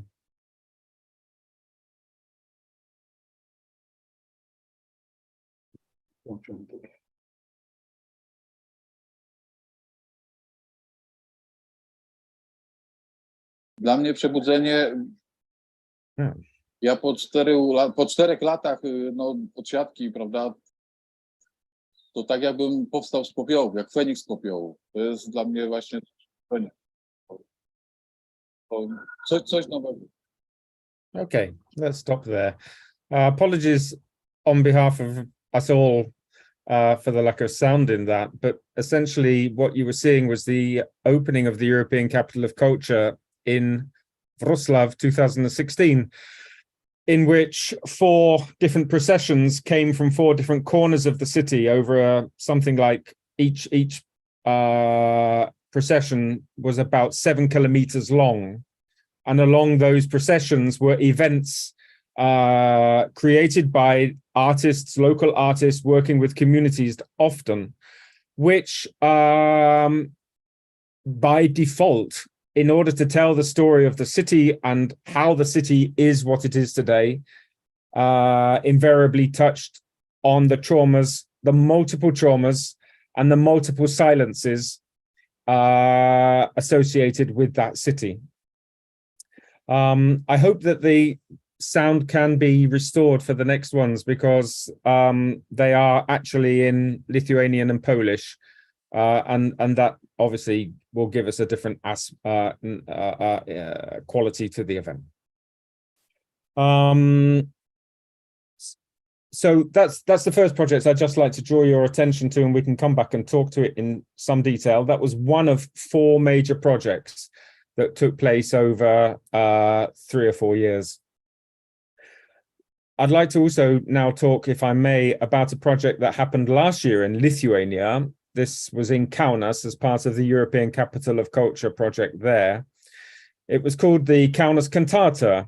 It was a musical event involving multiple orchestras. And again, this is important. The multiplicity of dramaturgical devices that are used in these events are immediately creating a barrier against dominant narratives. Multiple, often conflicting narratives, I think, have a very interesting role to play in their symbolic resistance to narratives that are imposed from above. We can obviously come and discuss that a little bit later. But multiple orchestras, each representing different cultural traditions that are now often lost in Lithuania, and their voices, which was created using the words of the show was created using the words of those who had witnessed the traumatic history of Kaunas during the Holocaust, and then the additional traumatic experiences of the Soviet occupation. Audiences of 2,000 people per performance found themselves in a labyrinth of music and video images in the Žalgiris arena, which is the biggest basketball arena in Lithuania. And the viewers were able to choose which sound and which artist to listen to, and which image to watch. So as you will see in the video, the audience was not sat down. They were able to move around the stages and choose what to listen to at any one moment. And again, there's a metaphor there, I hope, in the staging for the responsibility that we as citizens should be encouraged to be taking, and often demand to take, in the way in which we interpret and gather information and evidence that we then use to make our judgments. So if I could ask for the second clip to be played, and I hope that this, fingers crossed, will have some sound.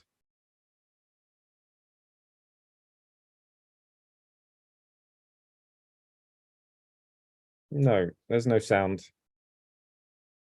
This is a pity.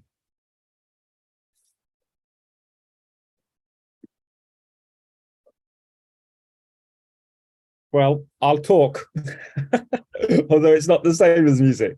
The music was written by Philip Miller, a South African composer whose family were Jewish exiles from Lithuania. And the design was made by Jenny Kagan, who also, her family was from Kaunas and survived the Holocaust.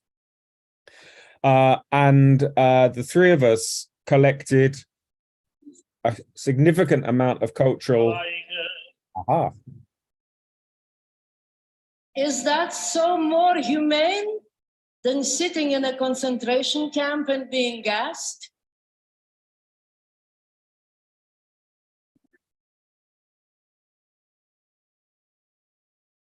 Oh, can you compare one with the other?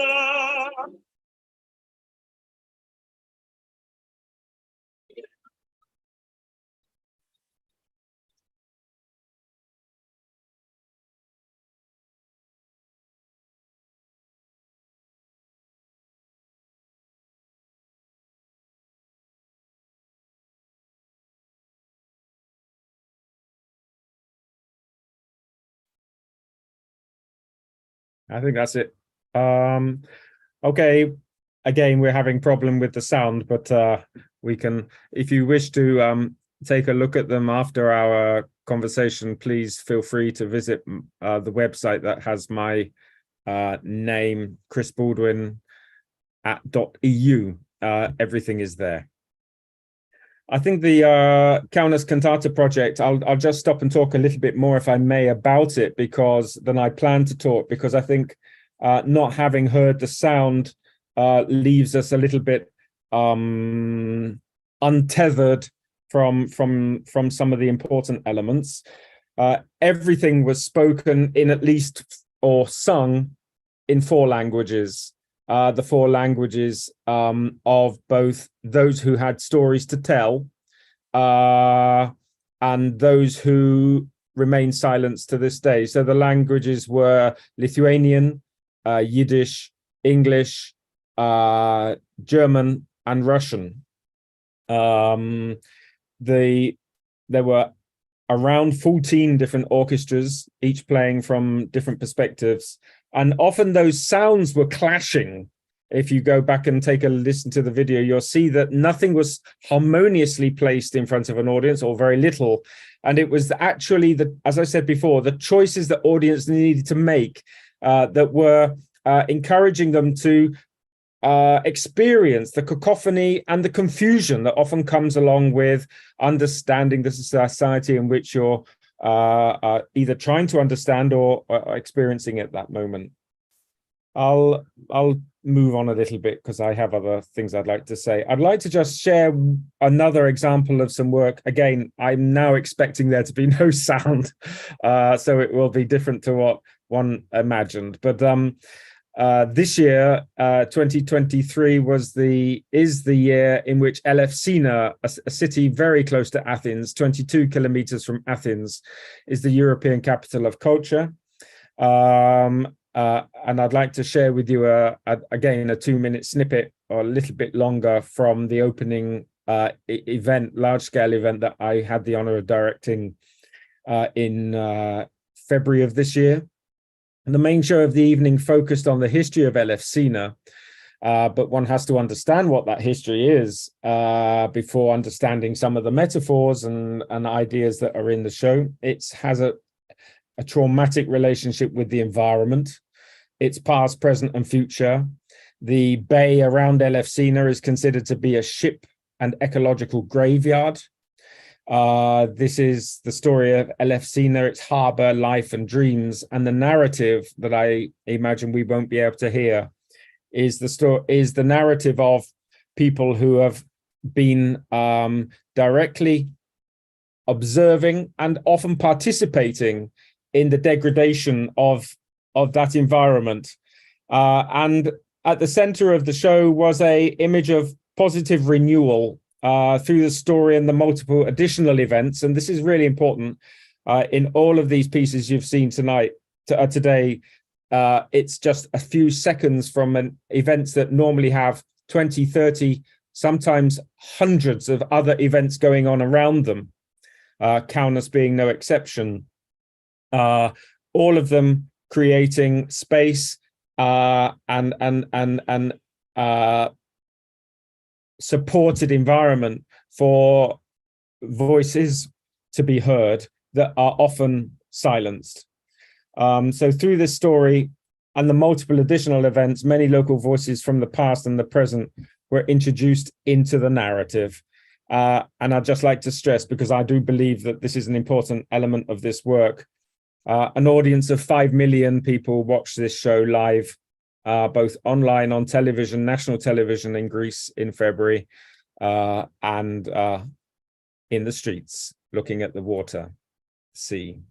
So if we could just see the final clip, please, of this silent montage. Oh, we have some sound. No, we don't. It's gone again. So we have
as you can see in that last image in Elefsina, the show actually happened in the sea, and the backdrop was the biggest oil refinery, or one of the biggest oil refineries in Greece.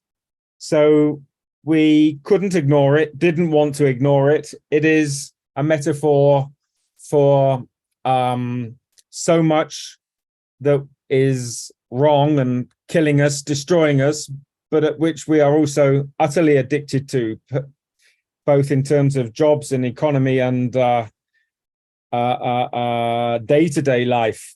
And so the extraordinary opportunity that we have in these events is to take the natural environments or the setting of the place and allow them to speak metaphorically in relation to what local citizens, with the support of artists, want to say about that place. It's often a very uncomfortable process. It often comes against huge and significant political and vested interests. And I'd like to just talk about that for a little bit more before opening and giving the floor back to Alexander. Curatorial practices predicated on these co-negotiation of dramaturgies and performances of stories, citizen-centered dramaturgy, I call them, can impact or even dissipate the effects of social and collective trauma, recognize symptoms such as isolation, silencing, reactions of anger, political intolerance can be mediated or reduced through these practices, in my opinion, and I think that more and more research is leading us towards that too. There are a series of externalization techniques, such as semi-open rehearsals, and that's why I wanted to show you the first video, because you can see with these big objects being moved around in a closed space, there were actually 2,000 people in that rehearsal. They were semi-open rehearsals. We allowed the press in, and we allowed observers in, and had a continual dialogue over 3 months about what was happening and why it was happening. Non-linguistic approaches to rehearsal, disruption of expected hierarchies in the creative and making processes, all of these, I believe, help negotiate the moving on from collective trauma.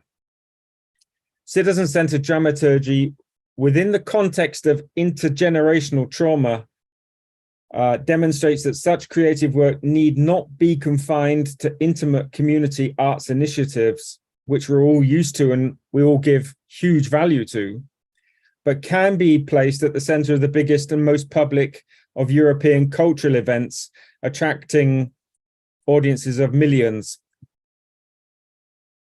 In many European countries, such as Poland, Lithuania, Greece, examples of collective trauma are widespread, intergenerational, and endemic, the result of war and ethnic cleansing, and systematically applied, in my opinion, I think we will all probably agree with this, systematically applied political and cultural strategies sustained over years and decades. And this list, sadly, is only increasing, as we're all aware in this conference today. What is more, the existence of socialized or collective trauma within a society can be appropriated, promulgated even, to favor particular political actions and outcomes. In such cases, official state-regulated approaches to the teaching of history, the development of memory laws, and even the development of particular cultural practices can directly lead to both political consequences and secondary re-traumatizations of whole groups or populations for political purposes. In such instances, manifestations of collective trauma are sustained and passed across generations, impacting on contemporary political and social decision-making. Such examples of collective trauma have been shown to play a key role in group identity formation, and Poland is such a place, Wrocław is such a city. Citizen-centered dramaturgy can and should be designed, I think, to work against or push back against these tendencies. And how do we do that? Well, let's talk about the need to tell, the need to understand as an act of solidarity. The disciplines of history and psychoanalysis were made to encounter one another. Yet this meeting's been difficult, often confined to the relative privacy and security of conversations between the individual client and their therapist. Yet as so much European history and psychoanalysis acts as witness to the collective traumas of the 20th century, and now, sadly, the 21st century, often reaching far across borders and generations, I contend that we need to extend our attempts to understand the repercussions and implications of such processes through developing what we do in the socio-cultural sphere, with communities, with societies, and with our politicians. Collective traumas are routinely reignited or initiated for political purposes, as Hannah Arendt reminds us. And citizen-centered dramaturgical practices, in my opinion, can constitute not just occasional additions to public cultural programming, but become important components in the building of democratic and resilient civic societies. We understand our lives through the stories we tell. We understand our decisions through the narratives we pass between one another.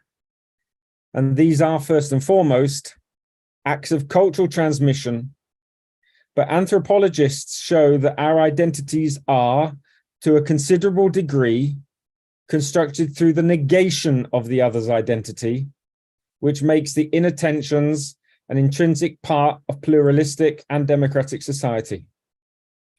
So cultural practices such a citizen-centered dramaturgy and the array of others that we've developed between us over the last 50 years in particular become valuable tools for the social mediation of these inevitable tensions on national and international platforms. Thank you very much. I'll stop there.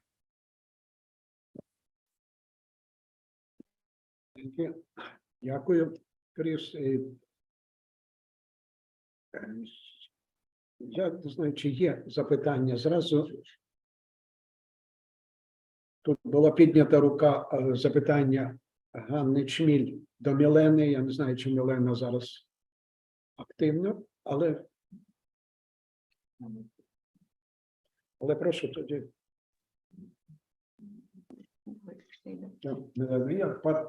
Ганна Павлівна, прошу. Пані Мілено, я вам дуже дякую за вашу презентацію, за виступ, як і всім сьогоднішнім учасникам. Але в мене до вас запитання, і я прошу вашого погляду і вашої поради. Деяку відповіді, власне, деяке проблемне поле означив Кріс Болдвін про ті суспільні соціальні проекти, пов'язані з мистецькою участю. Але для нас у цій післявоєнній відбудові, ну, принаймні на сьогоднішній день, вимальовується один із найбільш таких актуальних контекстів. Суть цього контексту полягає в тому, що коли воїни повернуться з війни, на війні у них було почуття справедливості, відчуття ліктя і почуття оцієї, уособленого контексту, пов'язаного з оцим моральним імперативом справедливості. І безумовно, що вони вимагатимуть, і це абсолютно правильно, і це їхнє право, пов'язане з цим реалізацією цього почуття справедливості. І мені здається, сьогоднішній соціум в Україні, при тому, що ми допомагаємо, що ми рухаємось, що ми українську толоку зробили дієвою скрізь і всюди, і в ній всі беруть участь, але в принципі ми не готові сьогодні до того, щоб виробити рецепт реалізації оцього почуття справедливості. І мені здається, що в цьому контексті культура і мистецтво мають відіграти величезну роль. І вони, на мій погляд, мають стати отією основою, яка, власне, і вибудовуватиме оці стосунки, пов'язані з громадою, спільнотою, владою, митцем, культурними представниками. І вимальовуються якісь або уявляються якісь суспільні угоди, якісь суспільні контексти пов'язані з тим, щоб убезпечити і мінімізувати оцю травму, яку практично пережив кожен індивідуально в Україні, і цю колективну травму, яка безслідно не проходить, і яка так чи інакше буде давати свої негативні результати. І той момент і той вираз сьогоднішньої людини в українському суспільстві, її дії, її прояв оцієї людськості в собі, мені здається, що після того, як ми зіткнемось із тим, що цю справедливість практично реалізувати важко тут і зараз з одного боку, а з іншого боку, якщо ми цього не зробимо, ми практично, нас очікує дуже серйозні результати і наслідки. І я б просила вас, усіх фактично глянути на цей контекст із точки зору і рекомендацій, і з точки зору, власне, вашого погляду за меж України. Дякую.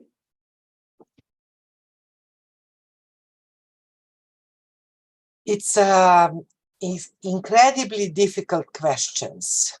Even we cannot say so many things have been done in the post-World War II period for the victims of World War II but it was never enough. And many of the victims haven't received any justice. And many of those who were perpetrators, they escaped and lived their life securely till very long, nearly reaching 100 years of age and so on.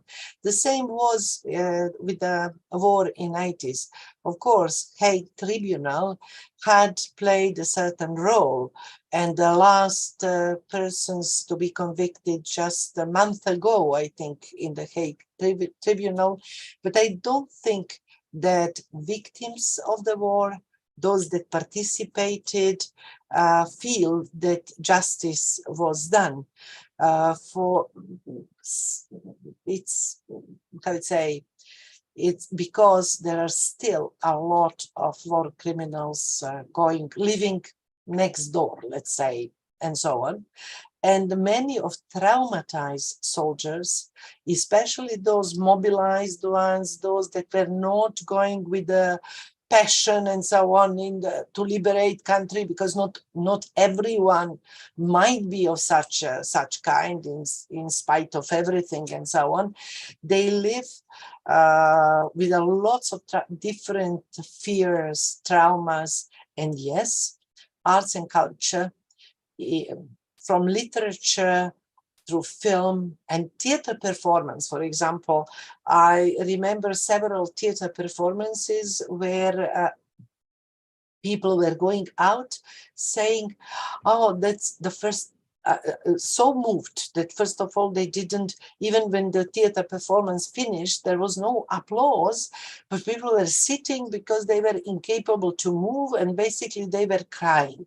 And this catharsis was in fact necessary, although the catharsis in itself is traumatic.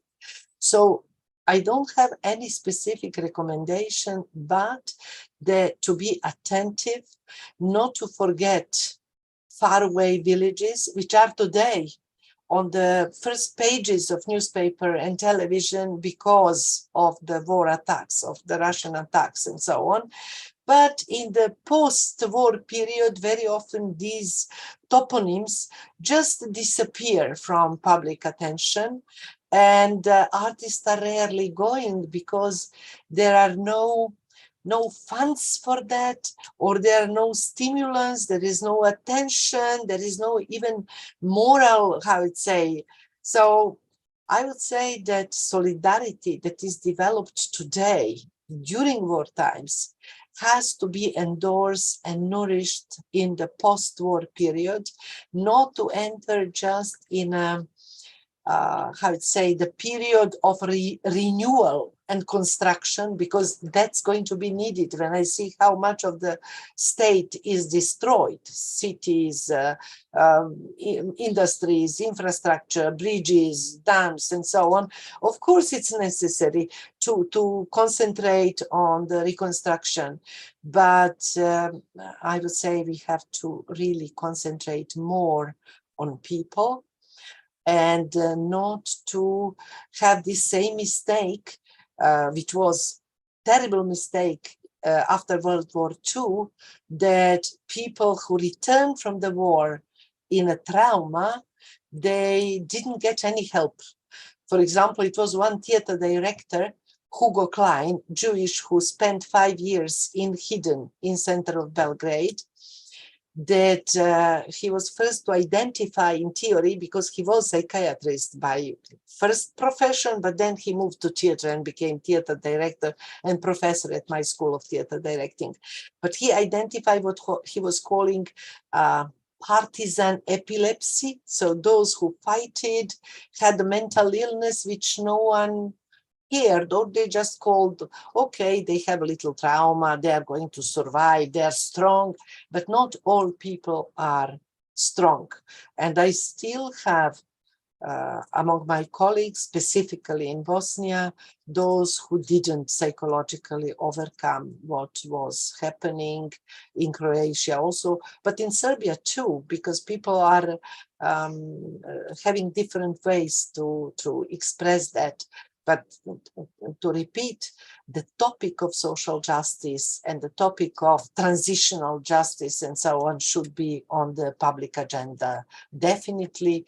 And some responsibility of public cultural institutions to their programming, to their work, to their commands to individual artists and so on, to be part of the artistic scene. Дякую, Мілена. Може, Кріс не хоче додати щось?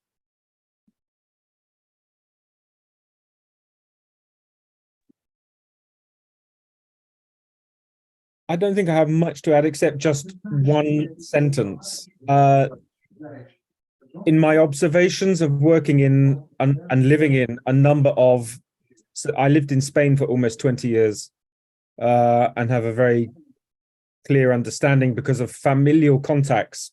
My children are Spanish. With the effects of the civil war in Spain, the political imperative to silence the societies in a post-conflict situation is incredibly high. It was a political strategy used in Poland after 1945 and Lithuania and Spain. And I'm sure, for better or for worse, it's quite possible that it will be considered as a strategy in even Ukraine post-war. We have to work in multidisciplinary teams. And it's interesting that Milena mentioned psychiatrist who became a theatre director. My immediate thought is Dori Law, who was a Jewish psychologist who survived Auschwitz and then worked with survivors of the American survivors of the Vietnam War. Was applying many of those techniques, and silencing in the US was a huge issue post-Vietnam War. So the silencing is something we need to look at. We need to see it as a political strategy, as a human natural instinct, but we also need to look at what cultural methodologies in interdisciplinary work teams can be used to counter that. Дякую. Thank you.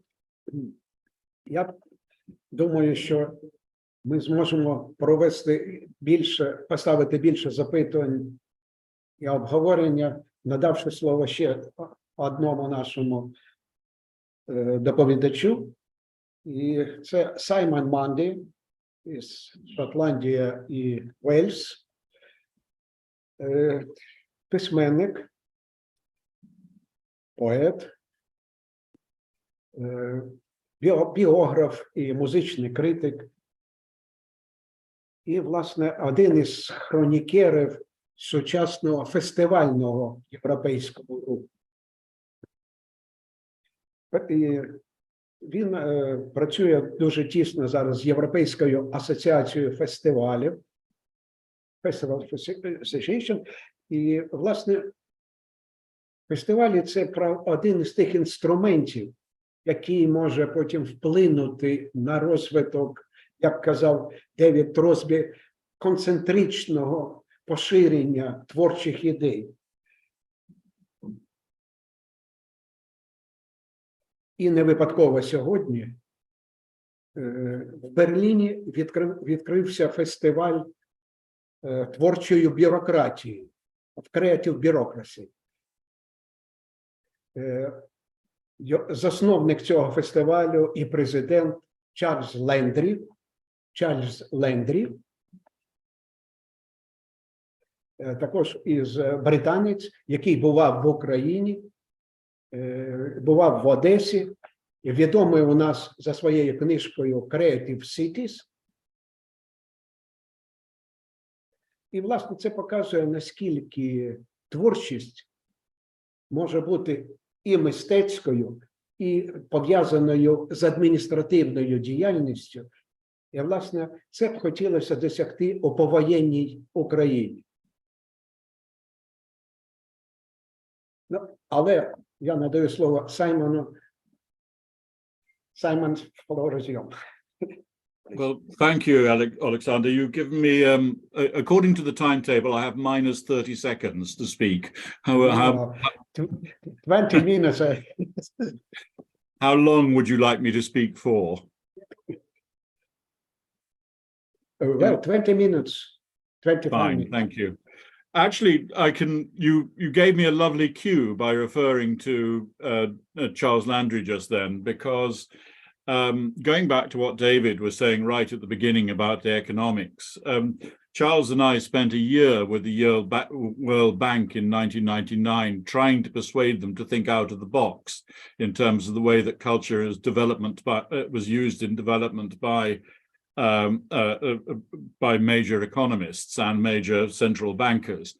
I have to say all that was completely thrown to the wind when Jim Wolferson was fired by George Bush from being chair of the World Bank. And since he was also chair of the Kennedy Center, he got the point. But unfortunately, George Bush didn't. So we went all the way back to square one again. And the World Bank still thinks in roughly the same way that it did in about 1955. David was absolutely right in what he was saying, but I think that actually Mylena and Chris very rightly pointed out the caveats to everything he said, which is just because it looks good on economic paper does not mean it's good for the society or actually for the heritage of the country in which it's being built. And you have to look for the story behind the restoration, not just the cost-benefit analysis. And one of the problems with cost-benefit analysis is that there's a very limited number of benefits which economists recognize as being benefits, whereas those of us who are artists see the benefits in much broader and philosophical terms than economists do. So I think we have to look at that with a certain little warning light above our heads every time we look at those financial justifications. When Mikita was asking for those facts and figures, of course, he's absolutely right. But just how thick politicians can be about this, and I don't mean Mikita, but I mean some of his colleagues can be, there was a classic example that was mentioned yesterday to me of Jeremy Hunt, the current Chancellor of the Exchequer, in other words, Minister of Finance in Britain. When he was culture minister 10 years ago, he propounded the idea that there were as many symphony orchestras in Great Britain as there are combined in Italy, Germany, and Sweden. Well, actually, Britain has less symphony orchestras than Finland, and there are 80 in Germany alone. And there are, I think, 14 in the UK. So, they are not always terribly well informed, these people. And of course, what they really do is they take information which is conveniently wrong and apply it to their own convenience. What you usually find with finance ministers is they're only prepared to listen to the facts which already back up the conclusions that they've come to. So we all have these problems, and that's why in 30-odd years ago, I started what was the European Forum for the Arts and Heritage and became Culture Action Europe to make exactly those points at the European level, and a certain amount of time we've succeeded. Now, I didn't really want to say any of that, but I was prompted into doing it by the conversation. I just wanted to enlarge a little bit on what Hannah was saying. She introduced me as a journalist, and it is true that I do write musical journalism, and I was a journalist pretty well full-time from 1979 to 1990, and I've been writing again since 2018. But in between, while I was never employed by anybody, I've spent done a lot of work with the Council of Europe and UNESCO. And I was involved at King's College London in their conflict, security and development group, looking at exactly these issues for a decade. And I'm now a cultural advocacy fellow at Queen Mary University, London. So I've not been completely outside the system, but never completely in it either. In fact, one of the first things I did for the Council of Europe was go to Vukovar in 1997 to start arguing about how you restored the place to some sort of normality. And one of the things that we reported on was precisely that: bring back the people and then start telling the stories, and tell it through the libraries and the education system, not necessarily through the buildings. And I remember one of the things we recommended was what was really needed to join the people together of Serbia and East Slavonia, as it was then, would be to put a raft on the Danube, which both sides could go to, and have a festival on that raft, which they could both cheer at. And that would be more important than any buildings, although you did need to have somewhere to live. But as she's pointed out, you've now got somewhere to live and nobody wants to live in them. So if you don't put the people first in exactly the way that Chris was talking about, you're in trouble. I don't have any slides or videos to go wrong, you'll be pleased to know. I'm a writer and therefore I just do words. And can I just say to the interpreter, do flag up and tell Alexander if I'm talking too fast. Okay, that'd be great. The first point I want to say is and this is really to everybody who is involved in Ukraine, working there at the moment, don't wait until the war is over before you start using the arts. It's just as important for everybody now. It's important for the citizens, as we saw when Kharkiv Music Festival did those extraordinary concerts in the metro in Kharkiv in the height of the bombing there. It's important for the cultural workers because they've still got to work and they need to have their normal ability to do something in a society and get paid for it. It's important also, and let's not forget this, it's really important for the people who are fighting. It is extraordinarily important for the people who are on the front line that they have access to the arts and the things that will sustain them through that extraordinarily ghastly experience. We know that from the poets from the First World War. We know that from the work that was done for entertaining the troops in World War II, as in Korea, and all through the traumas of the 20th century. We know that actually one of the most important jobs that those controlling the ministries of culture, but also the ministries of defense, can do is provide the arts and the sustenance for those fighting on the front line. It's extraordinarily important, and and what comes out of that is a sense that to serve in a war, you don't just have to fight. You can actually serve your country and what is happening on the front line by producing your art and by making it available to those who are in a position to fight the war full time. And even those who are fighting and are artists can be doing their work at the same time. It isn't an either or, it should be a continuum. Let's also look about what actually happened in reality in the last century, that all the major cultural advances happened during and after periods of huge political and indeed war turmoil. Whether it was the festivals that came out of World War II, like Edinburgh, or out of the First World War and the collapse of the Ottoman Empire, like Varna, or like Salzburg after the complete disintegration of the Austro-Hungarian Empire, or Aix-en-Provence after the Second World War as well. So think about how you rebuild. Start thinking now about that. In the Second World War, it was in the middle of the Second World War that Maynard Keynes came up with the ideas, interestingly, in the same month as he came up with the idea for the World Bank, he came up with the idea for the Arts Council of Great Britain.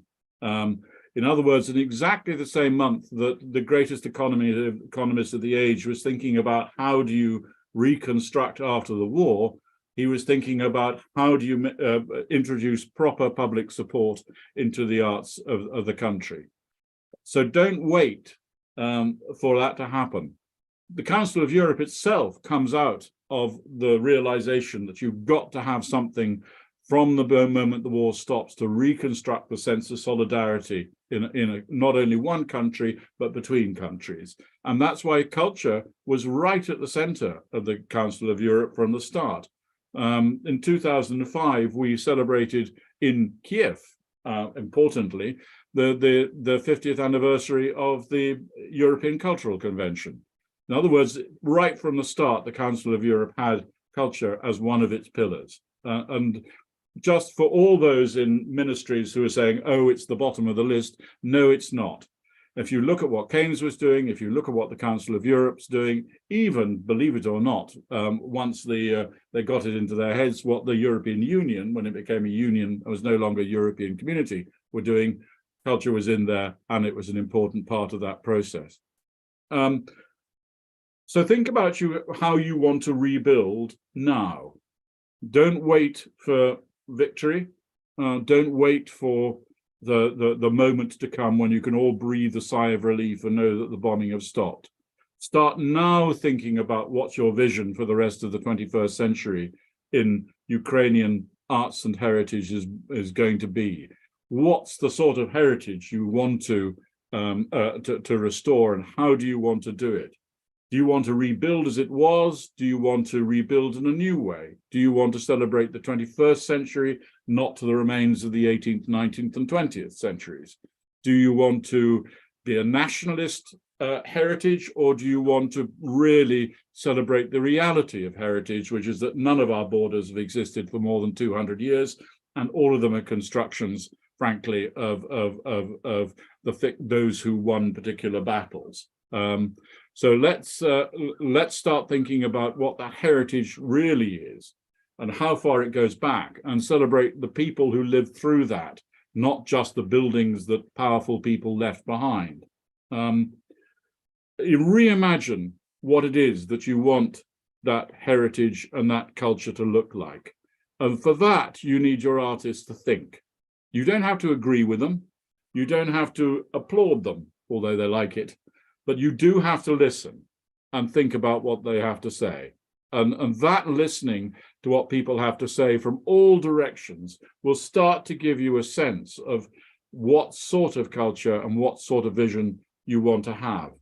So I would also appeal to Ukraine people not to get stuck, as so often happens, and I think has happened desperately in the Balkans, in what I'd describe as post-war trauma stasis.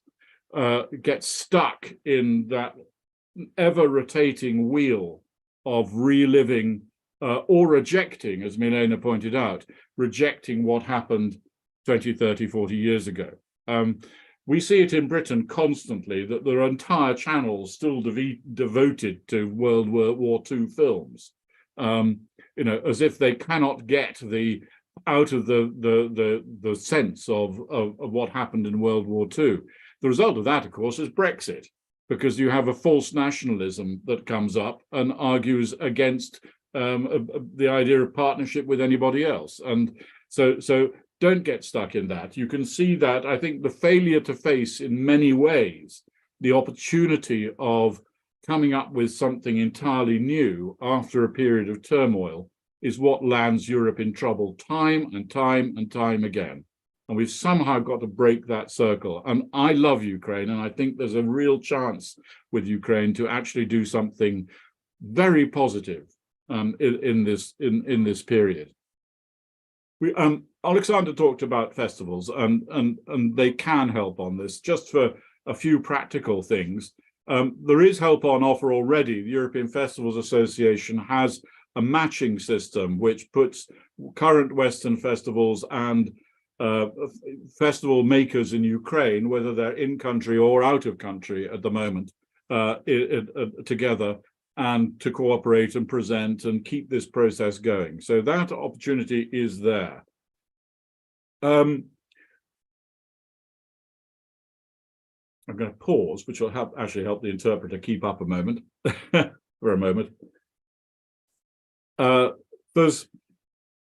I think it's time. Let's do some couple of one more problem, and then I want to talk about some cultural opportunities which are out there already, and that festivals one is one of them.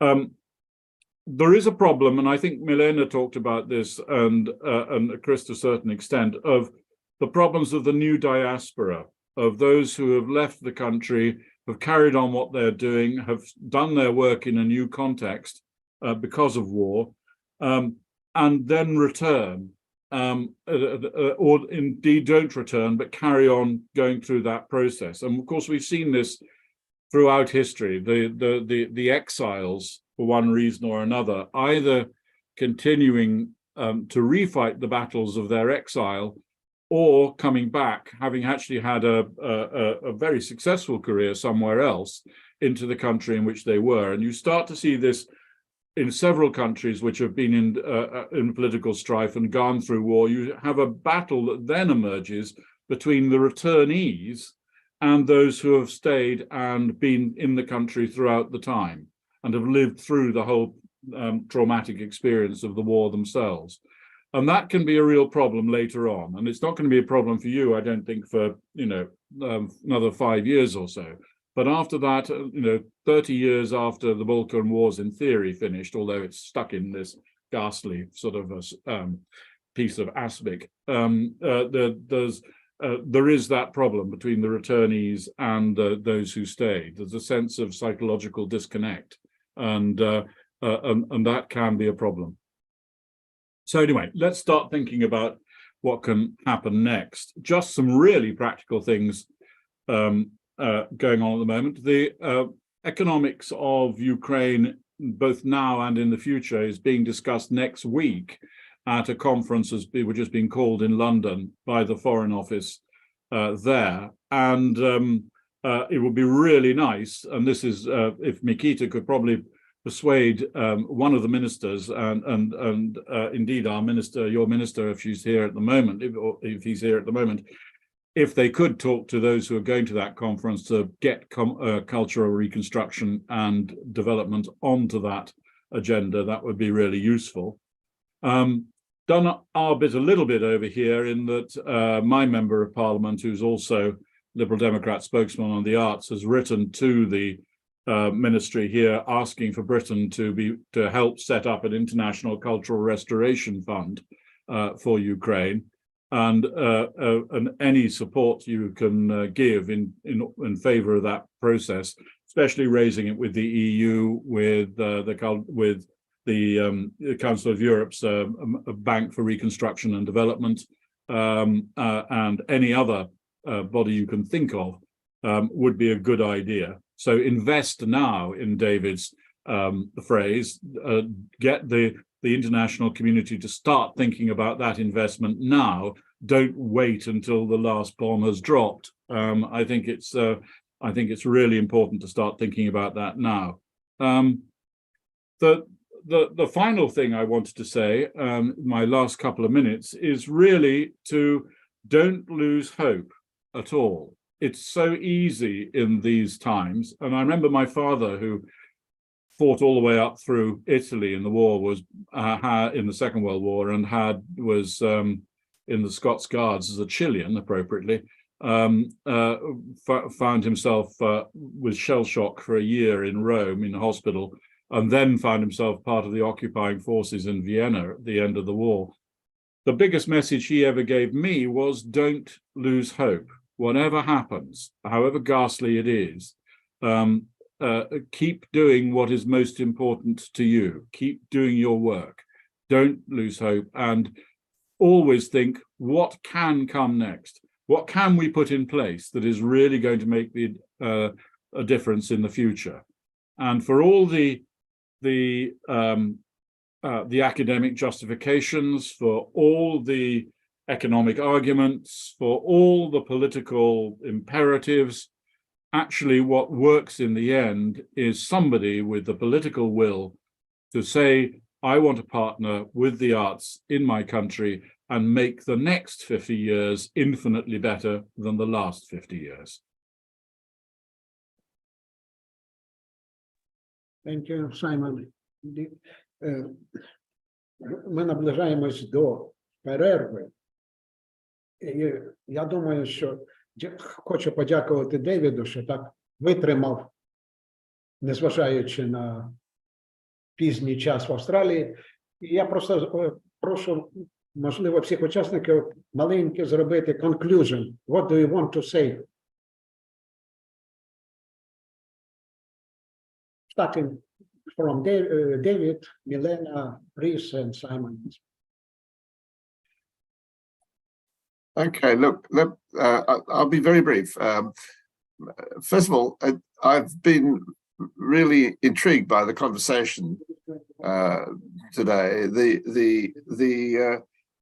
And certain themes I think have come through which are really quite inspiring and indicative of the sorts of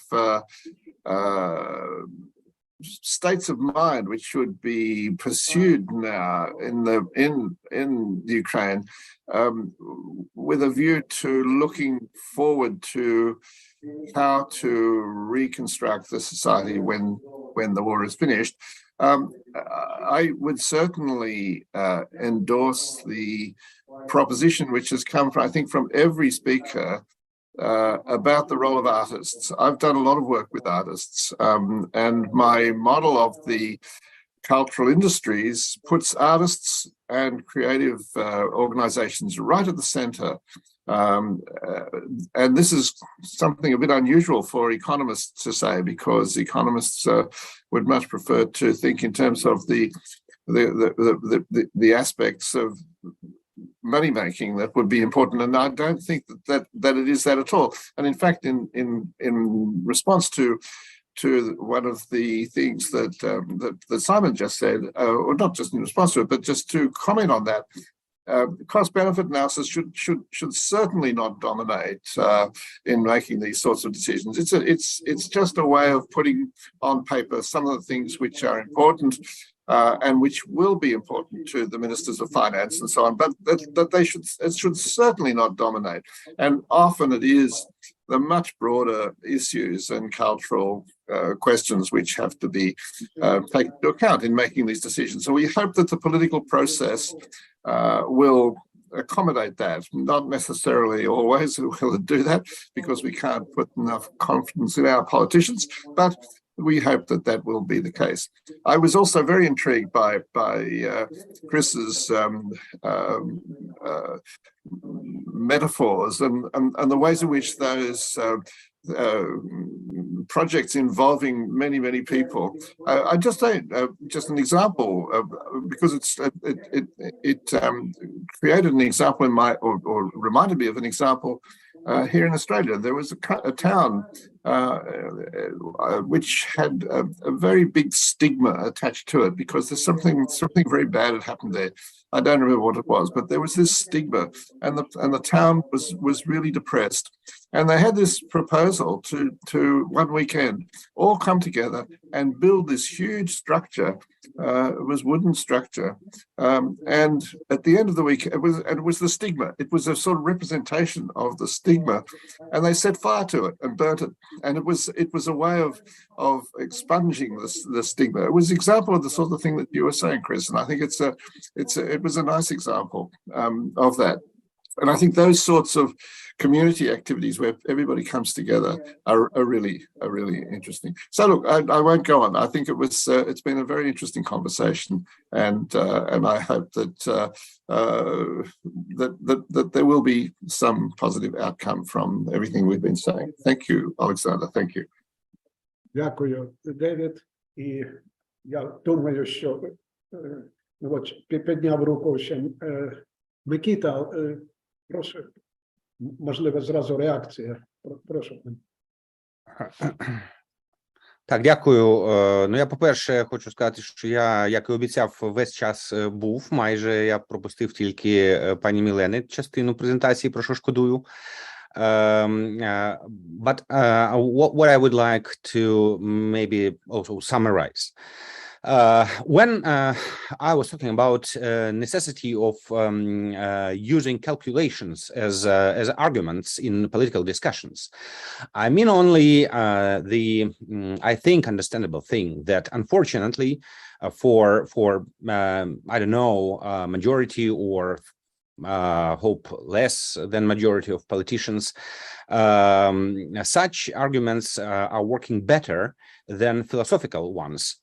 But of course, from the way of I would say cognitive or philosophical way of thinking and way of understanding things, it is clear that without culture, you never can get any also a qualitative economical growth. Let me show you this idea using one example.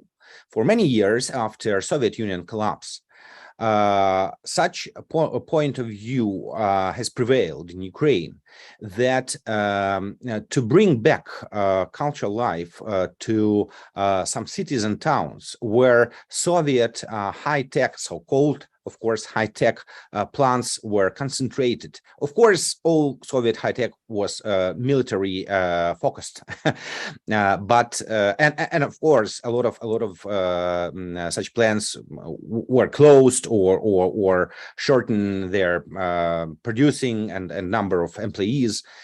What was this point of view? That to bring back cultural life, you have firstly to rise again some high-tech economy, not necessarily military, but some developed enterprises and so on. And it touched directly my native city, former Dnipropetrovsk, now it is Dnipro, what was one of the largest military centers of former USSR, because it was really stagnation when all these huge plants that produced a lot of nuclear rockets and other military devices were shortened or even were closed. And really, there was also stagnation in cultural life, because a lot of people were fired, a lot of people left, even the city, not only their working places and so on. And for many years, different local authorities, and not only local authorities, were trying to find new mission for my native city. And then, well, it wasn't yesterday. It was already some pretty much years ago. I understood that no, it's a trap. We never could find a way if we still will look for economical growth firstly. No, not the case. Firstly, we have to raise up quality of life, and culture is the basement of quality of life. You can never imagine that you can bring to your city some IT specialists or other high-tech specialists if they don't have access to I would say spiritual meal, cultural meal. And I started to promote this idea among local authorities. It was already after revolution of dignity after 2014, and unfortunately I couldn't afford to reach them with this idea, unfortunately, because they were still looking for some economical instruments, not for cultural.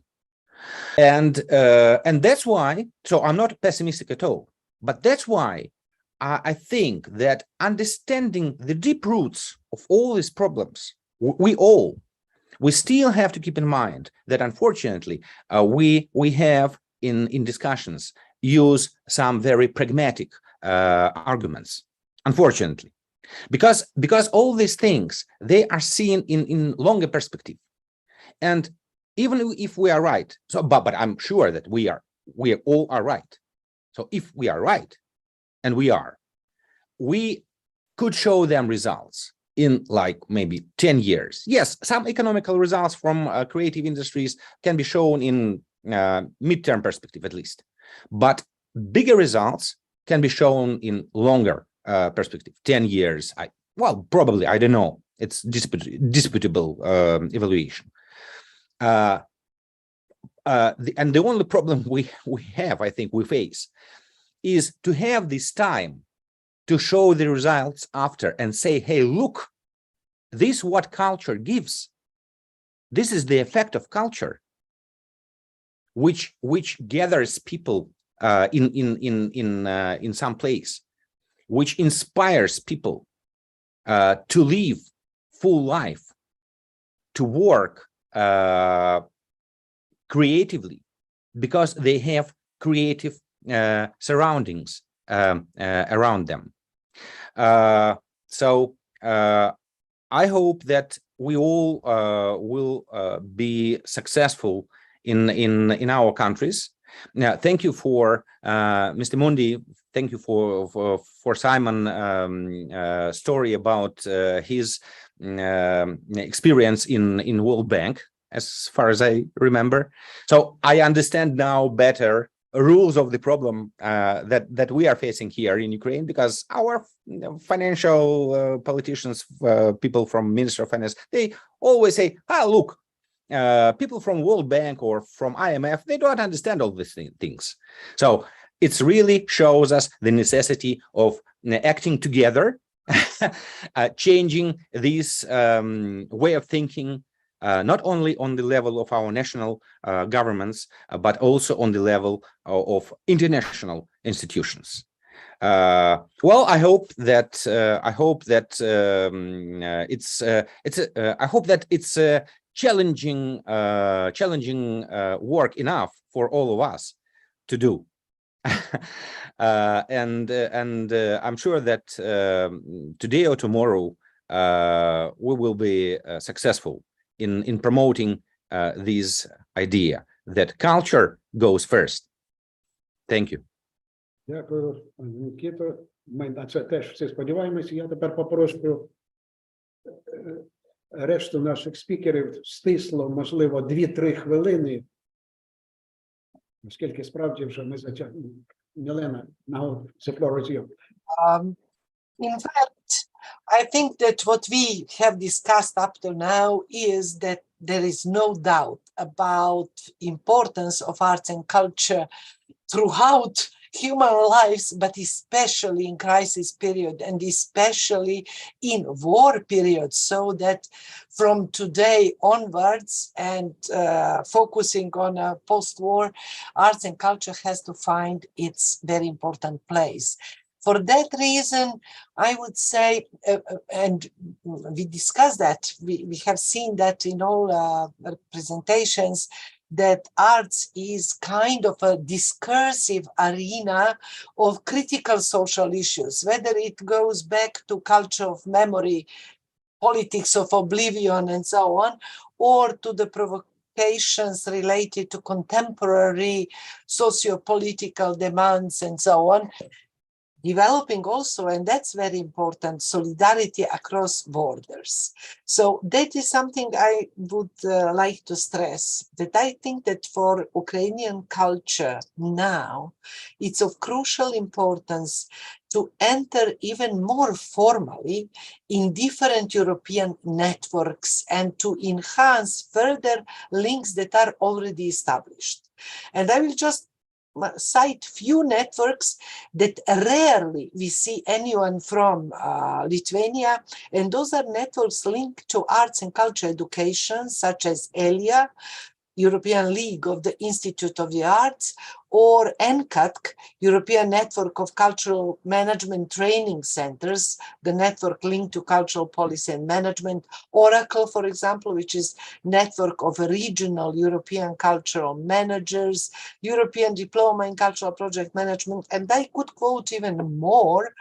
And I think that is, I know that obstacles are numerous even during so-called normal times related to financing and everything else, but that should be now really, and try to raise scope of public, of responsibilities of public institutions, but giving them total autonomy in their programming actions. That should be a recommendation for the ministry and for public institutions themselves, not to limit their work to usual type of, we all know what museums are doing, but museums might do fantastic participatory projects and collecting oral memory histories and things like that.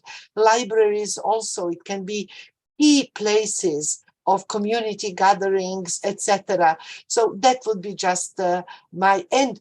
Keep all those links. For example, Ukrainian curator was on art residence in Belgrade in Center of Cultural Decontamination, and she brought 3 Ukrainian artists that are living in Ukraine in this very moment. Her name is Asya Tsisar.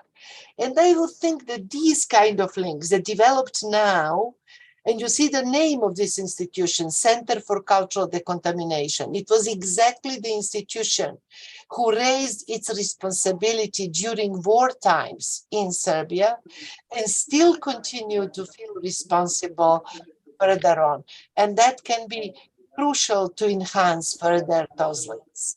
Thank you. That's all for today. Дякую, Мілена. Власне, наша конференція сьогодні і є таким розширенням зв'язків. Ми сподіваємось, що і Белградський університет, і Інститут культурології наш, ми пов'язані з дослідженнями. Ми збираємо не тільки дослідники, ви бачите, в нашій конференції брали участь представники з багатьох регіонів, керівники культури. І, власне, ми намагаємось створити оцей нетворк, на який будемо спиратися. Кріс, two words from you now. And just a few words. We need to prepare, train, educate our young artists to occupy the big public spaces with calmness, with self-esteem, and with the ability to work in multidisciplinary teams. There is a huge difference between myth and history. Myth is the retelling of the past in a way that makes us feel comfortable. History is the retelling of the past using facts and evidence. And both of them are slightly different from metaphors. So the artists bring the ability to create the metaphors and the symbols, but we need to work with historians and multidisciplinary teams in order to make that work function in the social space. And I very much look forward to participating with our colleagues in Ukraine in making this a reality even more than it is at the moment, thanks to these initiatives from Alexander and the team. Дякую. І, звичайно, підбити підсумки може тільки письменник. Simon.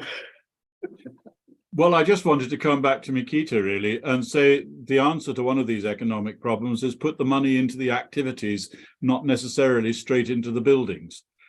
Because, first of all, it's cheaper, and secondly, it inspires the citizenry and inspires everybody else to feel the buildings are necessary. And then you can go to the international funds to start asking for money for the buildings. So if you put the money into the performances, into the activities, into the books, into the readings first, then the buildings will follow. Anyway, and really just an offer too, if anybody in Ukraine needs me to help out, then I'm very willing to do so. And as Alexander knows, I don't know whether there's anybody still in the ministry who remembers Alexander and I in our discussions from 15 years ago in Kiev, but if there are, we'd still love to reconnect. Дякую, Саймон. Дякую всім. Хочу нагадати Девіду, що він пообіцяв Микиті Потураєву надіслати матеріали. І це можна зробити тоді або на нашу адресу, або безпосередньо. Я хочу подякувати всім і сказати, якщо у нас виникнуть запитання, ми напишемо. Якщо у вас є бажання залишитись з нами на другу панель, це буде вже українська панель обговорення Ми зустрінемось через 50 хвилин.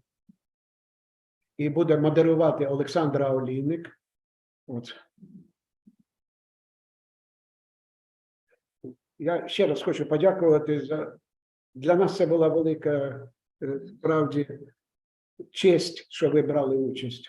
Thank you very much. Keep in touch. І обов'язково я хочу подякувати перекладачу, бо переклад був brilliant. Thank you. Невелика перерва.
Добрий день. Вітаю вас на другій частині нашої конференції, яка присвячена вже українській перспективі і регіональній політиці в Україні як рушію повоєнного розвитку. Я бачу тут представників південних областей і східних, і хочу сказати, що попри теоретичну частину ми всі вболіваємо за долю і щоденно стежимо за ситуацією. Дуже сподіваємося, що якнайшвидше війна закінчиться нашою перемогою. Перепрошую, я, можливо, трішки емоційно говорю, тому що сьогодні для нас велика подія, бо іноземні доповідачі такого рівня складають для мене особисто, як для науковця, великий потенціал знайомства, бо книжки Девіда Тросбі для мене були відомі ще зі студентських років, але я і тоді, і навіть 2 роки тому не могла уявити, що це може реалізуватися. Прикро, що за таких жахливих обставин з'явилася увага і до нашої до нашого українського відновлення. Я би хотіла сказати, що далі ми продовжуємо запис і оголосити невеликий регламент. Я знаю, що пані Леся Коцур готувала доповідь, і я запрошую її до слова першою.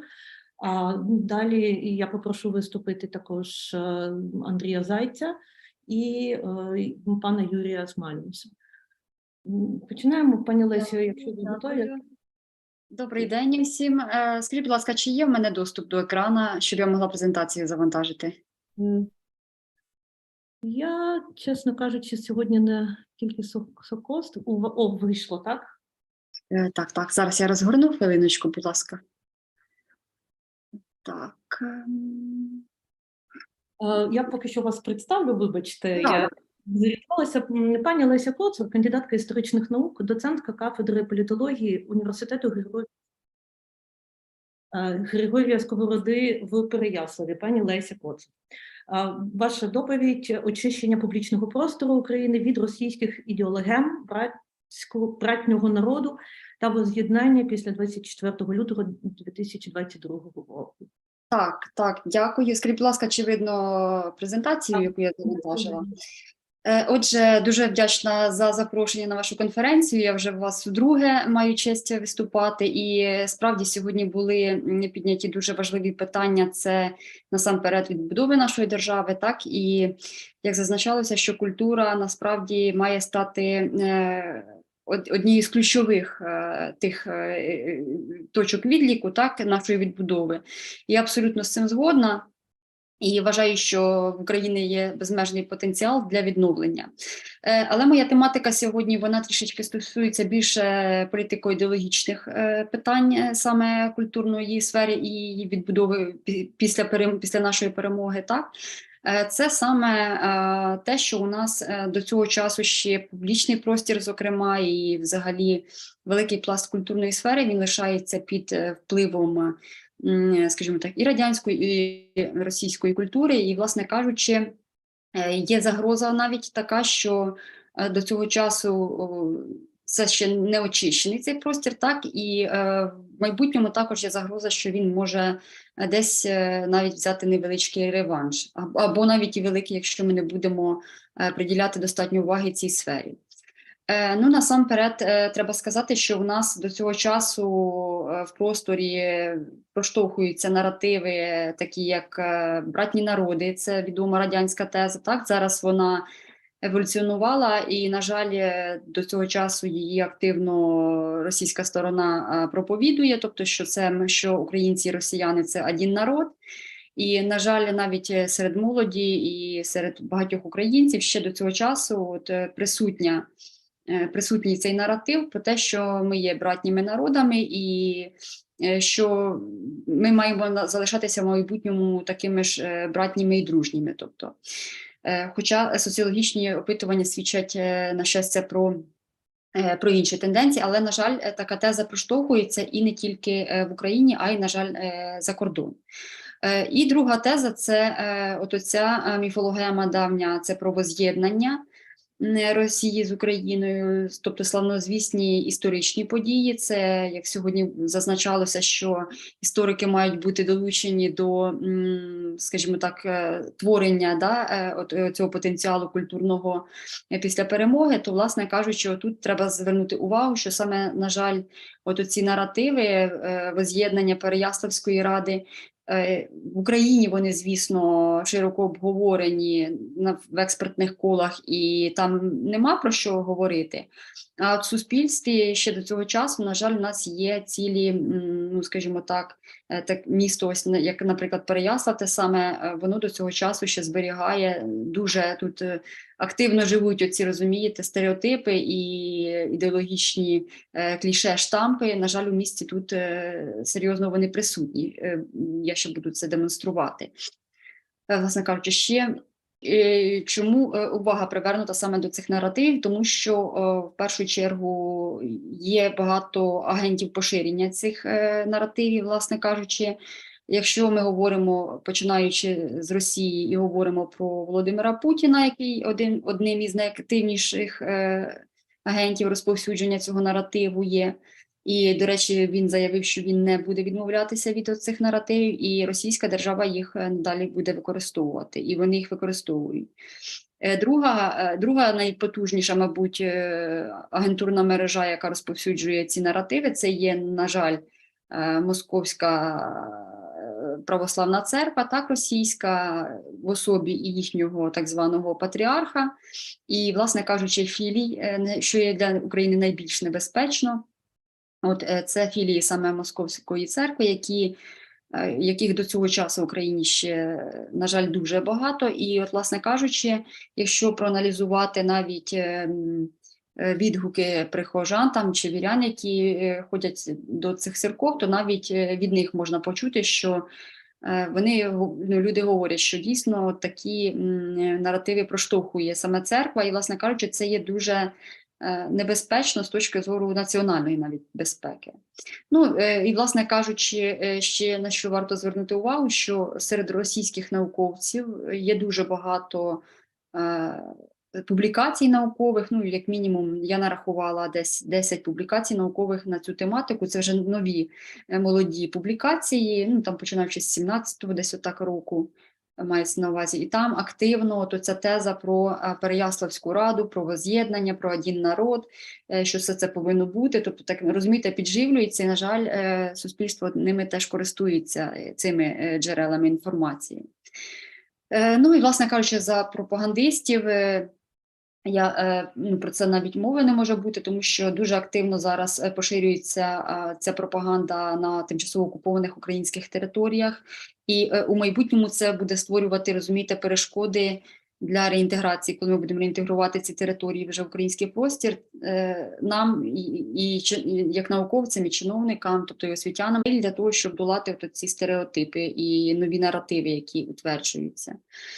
І ще з небезпечних речей, якщо говорити про ці наративи, які досі зберігаються, це є те, що зараз цю проблему намагається Росія подати під виглядом політичного розколу, сварки між братніми народами, що конфлікту немає насправді, що народи не можуть посваритися надовго, і тому мають у результаті все ж таки об'єднатися. І на це нам слід звертати увагу і, зокрема, людям мистецтва у тому числі. Якщо говорити про взагалі практику, звісно, що українське політичне керівництво, воно заперечує зараз цю тезу, що, скажімо так, українці і росіяни, вони є один народ, тобто антитези такі Путіну висловлюються, скажімо так. І ми бачимо, що у нас після 24 лютого почалися ці, гортає слайди, правда? Бо мені тут гортає. То ми бачимо, що дійсно країна взяла курс на так званий розрив цієї дружби з Росією, тобто перейменували арку, ми бачимо, арка дружби народів, у арки свободи українського народу. Але отут зверніть, будь ласка, увагу, що знову ж таки, ось Переяславська рада в цих скульптурах, вона тут, на жаль, до цього часу збережена, і виходить такий, знаєте, дисонанс трішки, тому що з одного боку Арка свободи українського народу, а з іншого боку от ці рудименти воз'єднання, і ти так, ну, трішки дивно це все виглядає. Була мова про те, що це мало бути демонтовано до Дня Незалежності минулого року. Ну, як бачимо, вже скоро новий День Незалежності. На жаль, поки що змін не трапилося ніяких суттєвих. Ще також я вже говорила вам за місто Переяслав, тому що я тут живу, працюю, відчуваю ці тенденції, настрої і знаю, наскільки символічним є це місто насправді для самої Росії. Так? Для них от оці 3 міста Київ, Чернігів, Переяслав, це для них просто з точки зору їхньої ідеології руського міра, це дуже важливі насправді міста. Ми бачимо, що в Переяславі довго в нас тут багато конфліктів виникало на ґрунті перенесення пам'ятнику цього воз'єднання, який в центрі міста стояв. Громадських слухань куча проводилося, тобто, відверто кажучи, дуже гостра і конфліктна ситуація була з приводу демонтажу цього пам'ятника, але вже коли сталася, розумієте, от вся ця катастрофа, коли вже сталися звірства от ці російські, навіть уже після того, як активісти поописували от цей пам'ятник, він ще стояв фактично до липня місяця 2022 року, і потім тихесенько вранці, в 4 години ранку його приїхали, демонтували, бо, на жаль, ще багато є людей, які готові були, повірте мені, прийти і обороняти цей пам'ятник. Це дуже прикро, на жаль, але це, на жаль, є.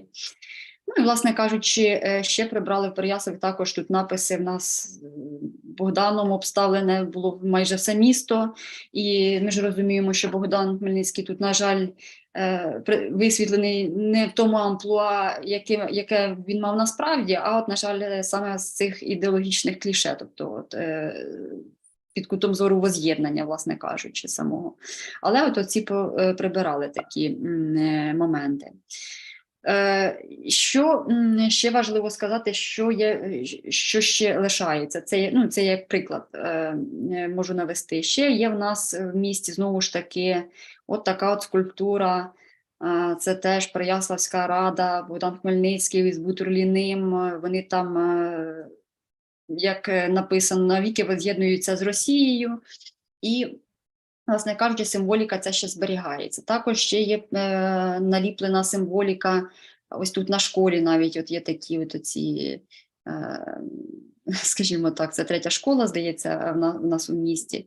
От, і тут є такі наліпки 300 до 300-річчя, до 325-річчя, тобто от ці наративи, на жаль, вони ще є широко присутні у просторі Переяславському, і їх потрібно позбуватися, тому що це має вплив і на всю Україну, на жаль, також.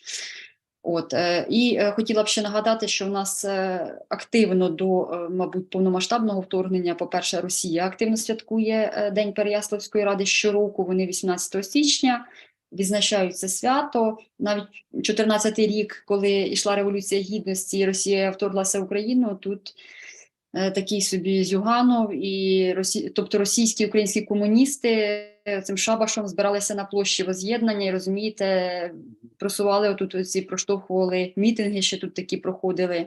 З одного боку прихильники Євромайдану, з іншого боку от ці ждуни, зараз їх називають, звісно, але, на жаль, от розумієте, така ситуація там тут траплялася, і надалі, на жаль, Росія його активно мусує ще цю тезу, і до цього часу, власне кажучи, теж проблема Переяслава, як бачимо, не вирішена остаточно. Ну і насамкінець хочу сказати, що це український простір, який нібито, на думку деяких науковців, він вже позбавився от цих, розумієте, наративів, що ніколи вже українці не будуть так думати. Хоча насправді соціологія показує за останні 30 років, що це не так, що думку змінити дуже легко і дуже швидко можна. І нав'язується ця думка дуже швидко, і в нас вже були приклади в Україні, зокрема період президентства Януковича, це дуже гарний відбиток мало. І що небезпечно у цій ситуації поштовхування цих наративів, власне кажучи, Росією сучасною. Вона зараз, якщо на Україну розуміють, що вони вплинути серйозно не можуть, зараз активно обробляється саме спільнота західна, власне кажучи, міжнародна спільнота, і от оця теза, вона там до цього часу активно живе, і ми можемо побачити курйозні приклади, зокрема із Еммануелем Макроном, і, власне кажучи, саме от оця так звана хресна хода в Римі в квітні 22-го року, це, на жаль, такі, розумієте, підтвердження того, що нема українського дискурсу ще от в цьому ключі на міжнародній арені, і треба, мабуть, нам також працювати над тим, щоб дійсно і цей, скажімо так, ці дискусії започатковувати за кордоном, щоб от ці наративи розвіювати. Отже, такий невеличкий, коротенький підсумочок про дружбу, яка може бути в нас із росіянами. Я думаю, нам все зрозуміло, що, на жаль, мета в них одна – підкорити, асимілювати, загарбати і знищити українців просто як націю взагалі. Я вам дякую за увагу, сподіваюся, не перебрала я з часом, і якщо є питання, можливо, доповнення, буду дуже рада почути. Дякую вам. Так, прошу, якщо у вас є питання до пані Лесі, задавайте. У мене є єдине питання, які мистецькі, можливо, або художні практики з'явилися в Переяславі як протидія цим наративам? Можливо, ви знаєте про проекти чи мистецькі акції, чи взагалі мистецьке середовище, яке працює в цьому напрямку? Були спроби тут зробити невеличку інсталяцію ще до демонтажу пам'ятника цього воз'єднанню, ще як він стояв, здається, із містами теж розставляли там якісь лампадки, от в такому плющі. Це, знаєте, викликало такий сміх і подив, і взагалі дуже була неадекватна реакція суспільства. На жаль, в місті дуже мало людей, які, розумієте, які глибоко розуміють цю проблему насправді. Просто місцеве населення, це їхній, розумієте, як, це був простір, де жили ці люди все життя. Вони там ходили на побачення під тим пам'ятником, багато людей. Можна було бачити, розумієте,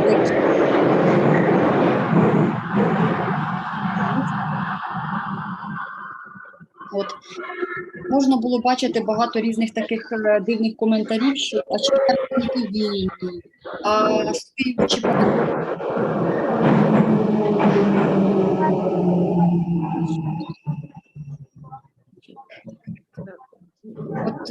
на жаль, таких, розумієте, багато було неприємних, я б сказала, моментів, що тут ця тема, як ото кажуть, вона поки що не у вікні Овертона, тому тут нічого такого не проходить, на жаль. Поки. Буду сподіватися, що все ж таки переосмислення і ідентичність зазнаватиме на користь Україні. Так. Ганна Павлівна Чміль, директорка нашого інституту, ми вас не чуємо. Я хочу до Лесі звернутися. Пані Лесю, ви насправді якби означили це проблемне поле, яке на сьогоднішній день існує в нашому соціумі і в свідомості, і в побутовій реальності, і в принципі якби в реальній реальності, яку якби так просуває сьогодні Славой Žižek. І, в принципі, колись ми знімали фільми і про Богдана Хмельницького, і про молитву за гетьмана Мазепу, ми справді зіткнулися з колосальними труднощами, пов'язаними з доступом до реальних документів. І на сьогоднішній день вони фактично закриті, так чи інакше. І ця справжня угода Переяславська, до якої апелює сьогодні Росія, і контекст пов'язаний із самим Іваном Мазепою. І з цією анафемою, слава Богу, що вже якби перший раз здійснили молитву за упокій душі у церкві, яку, власне, він сам і будував. В цьому контексті все-таки Переяслав – це не тільки якби ситуація, в якій, ну будемо так казати, мало митців, які могли б якось своєю творчістю впливати на громадську думку, якось збуджувати постійно контекст, пов'язаний із позицією. А скажіть мені, все-таки ваш там і університет, як сьогодні наука, ну, принаймні, чи впливає, чи має досвід до цього впливу, чи має досвід вироблення, ну, якоїсь дискусії або якоїсь, ну, просвітницької місії із громадою?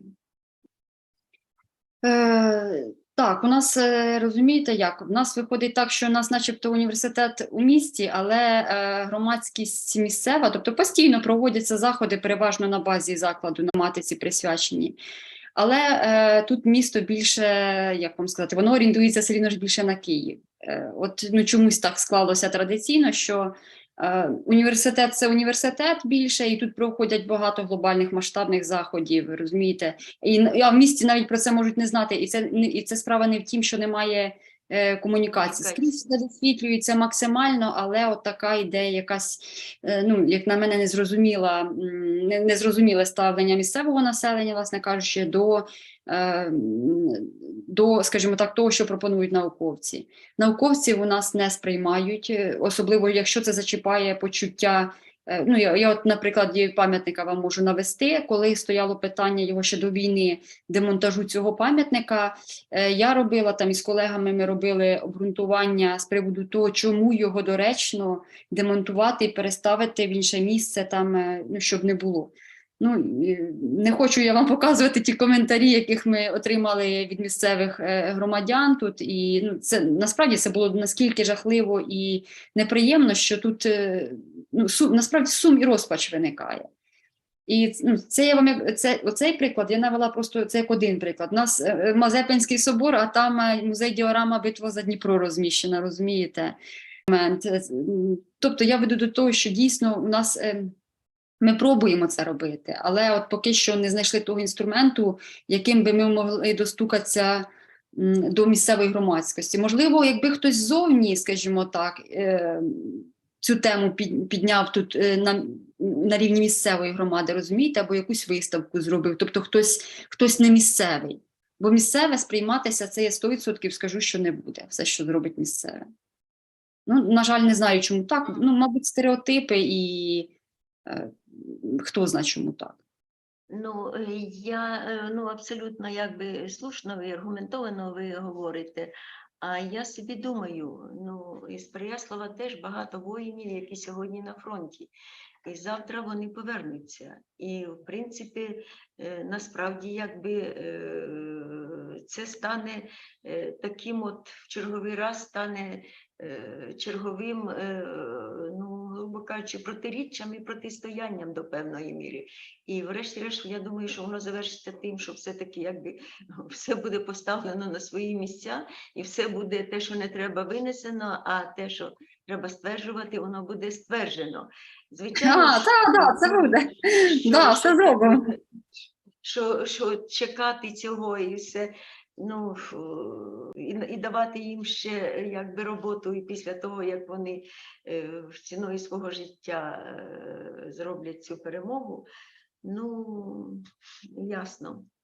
Добре. Дякую. Ми працюємо тут, тому це, знаєте, така більше, можливо, щоб на всеукраїнському рівні теж це не було байдуже, тому що треба долати, от це все, що нав'язує Росія, його треба позбуватися, і тому і обговорюємо таке. Дякую вам. Да, спасибі. Дякую, пані Лесю. Я би хотіла запросити до слова пана Андрія.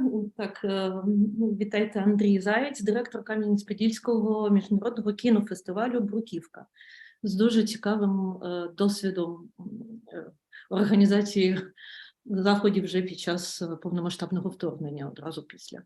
Прошу, пане Андрію. Добрий день, мене чути? Видно, бо я не бачу зараз. Бачимо ми не вас. Зараз, бо я себе не бачу, то я не бачу, як я виглядаю в кадрі. Зараз. Нажати. Поки ми налаштовуємося, і якщо є бажаючі ще виступити, будь ласка, напишіть або в чат, або підніміть ручку за допомогою смайлика. Reactions.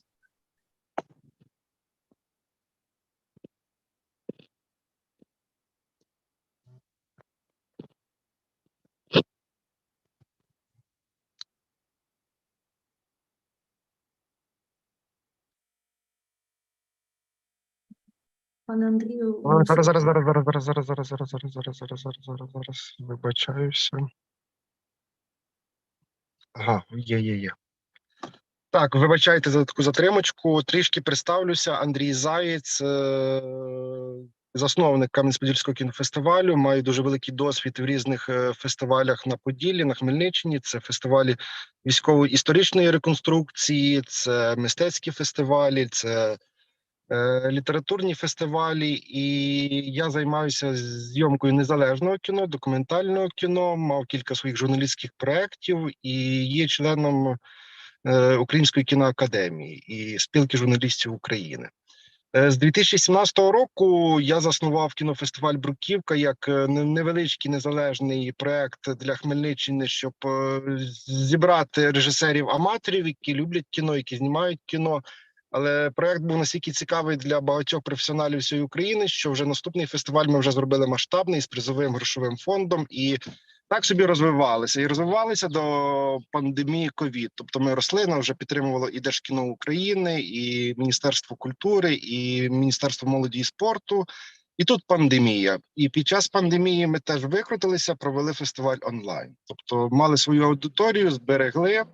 І вже так склалося, що в листопаді 2021 року, за кілька місяців до початку повномасштабної війни, ми хотіли провести масштабно 5 років нашого кінофестивалю. У нас були гості з-за кордону, мали бути всієї України. І тут нам ставлять обмеження, тому що ввели високий рівень захворюваності від ковід, тобто обмежили будь-які заходи, там більше ніж на 50 чоловік по області, і ми вирішили перенести на кінець лютого наш кінофестиваль. Тобто ми частково там результати студентського журі і глядацького журі, які приглядали онлайн роботи напередодні того фестивалю, який мав відбутися, оголосили і сказали, що десь в кінці лютого ми почнемо проводити наші покази і будемо проводити вже в якомусь іншому форматі фестиваль. І тут війна. І кожен почав з нашої команди волонтерити, почали займатися різною і журналістською діяльністю, хто поїхав на фронт.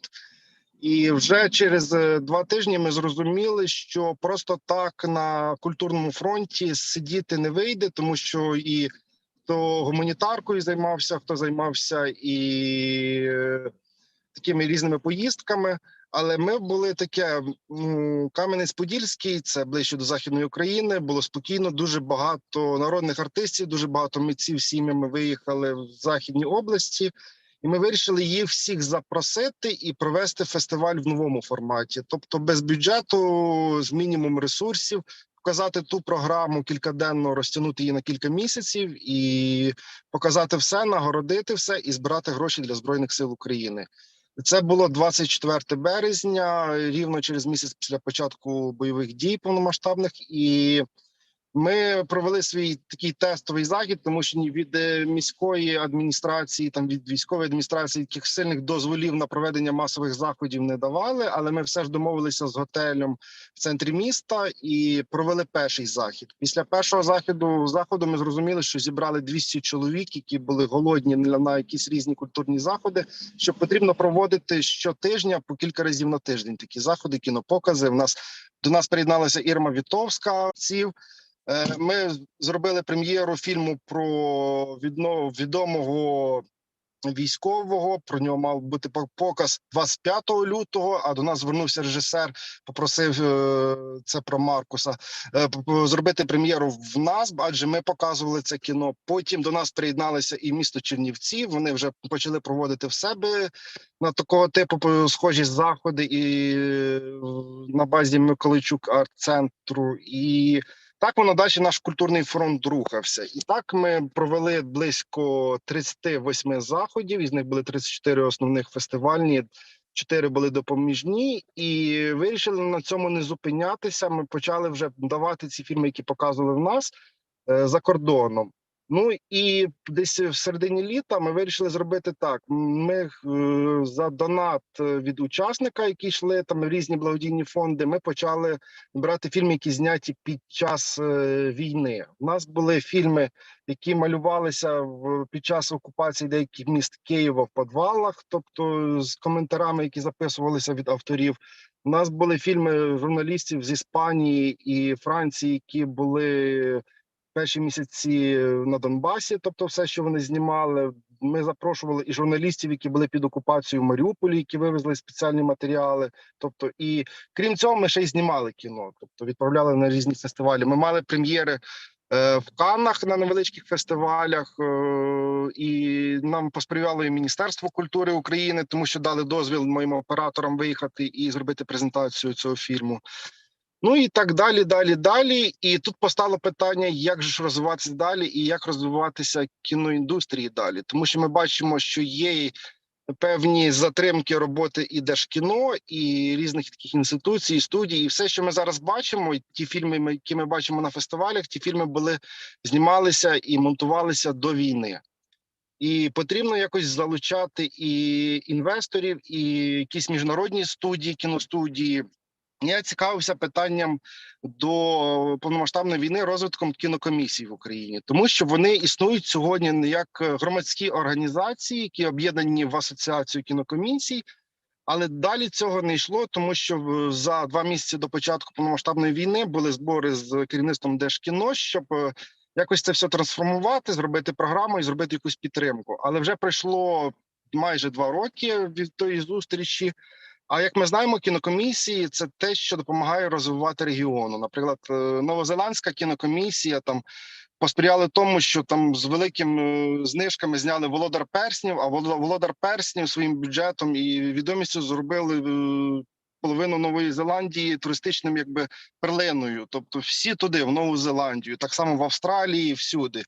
В Америці, в Україні, ну, існує таких 2-3 кінокомісії, які працюють так, як потрібно, але ну, в основному це на громадських засадах. Тому є ідея розвивати регіон, тобто робити його цікавим для, хоча б на Західній Україні зараз, щоб якісь кінематографісти приїжджали не тільки знімати про війну в Україні, а якісь культурні, мистецькі, історичні проекти. Тому як Кам'янець-Подільський в нас займає 3-е місце в Україні по кількості історичних пам'яток. І коли ми зустрічали, допомагали зробити показ фільму «Люксембург» Антоніо Лукіча, який вчора вийшов на Netflix, він сказав: о, якби я раніше приїхав в Кам'янець-Подільський, то я б знімав би Люксембург в Кам'янці-Подільському. Тобто немає ніякої промоції міст для кінематографу. І ну, потрібно робити якусь базу, потрібно робити круглий стіл, і це потрібно робити вже, поки літо, поки можна просувати ці всі пам'ятки, і навіть рендери для 3D, тому що ми зараз від початку пандемії дуже багато кінематографістів і студії, навіть Дісней, перейшли на те, що вони сканують будинки, вони сканують міста, рельєфи, а потім завдяки технології Unreal Engine 5 вони це відтворюють на своїх дисплеях. Тобто це теж як спосіб промотувати наші історичні пам'ятки і, ну, взагалі, природу. Тому я так різко перейшов від кінофестивалю під час війни до промоції розвитку кіно, так швиденько, тому що дуже від ранку чекав, коли можна було б виступити, і не хочу затягувати це все. Що є потенціал, є куди рости, зараз фестивалі потрібно підтримувати, тому що ми показували кіно в перші місяці війни, і нам присилали документальні фільми, які знімалися якраз там, де зараз ці міста є деокупованими, вільними. У нас сиділи люди, вони почали плакати, тому що вони тільки в документальному фільмі побачили, що відбувається з їхніми будинками. якому вони стані. Вони там не були кілька місяців, а в кіно, яке прислав журналіст з Іспанії, вони побачили, що в них вдома відбувається. Тому потрібно фестивалі підтримувати. Зараз належної підтримки якби фестивалів немає, тому що немає бюджету, а в основному все йде на гуманітарну допомогу. Треба, ну, якийсь виробляти механізм, хоча б для регіональної політики. Тому що я собі можу дозволити там фінансувати фестиваль. Ми зараз будемо робити в Німеччині наступний свій фестиваль, тому що там частина наших волонтерів проживають і мають підтримку, щоб для української діаспори провести вечори українського кіно. Але, ну, так далі довго ми не протримаємось, тому що хочеться якось і заробляти гроші, і ці гроші віддавати на Збройні Сили. Тому, ну, якісь потрібно шукати механізми. Плюс фестиваль під час війни, ну, це воно було перших півроку класно, тому що всі були заряджені, всі працювали, і воно має якось трансформуватися. І воно має якось комплексно трансформуватися не тільки ініціаторами, які це організовують, а якось за підтримки і влади, і не тільки на регіональному рівні, а й на всеукраїнському рівні. І це, ну, мають бути якісь механізми, тому що ми бачимо, і Український культурний фонд, він зараз обмежений в кількості коштів, які вони можуть проєктів профінансувати, і Держкіно, і, ну, фактично 1,5 роки не проводить основну діяльність. Ну і багато фондів, через які можна було отримати фінансування за кордоном для кінофестивалів або просто фестивалів іншого типу мистецьких, ну вони теж трішечки обмежились або видають на специфічні такі вузькі кола, тобто статті фінансування. Ну, будемо старатися розвиватися, тому що ми Поділля трошки далекі від Києва, але ми тут в основному всі фестивалі, які робляться ініціативними групами.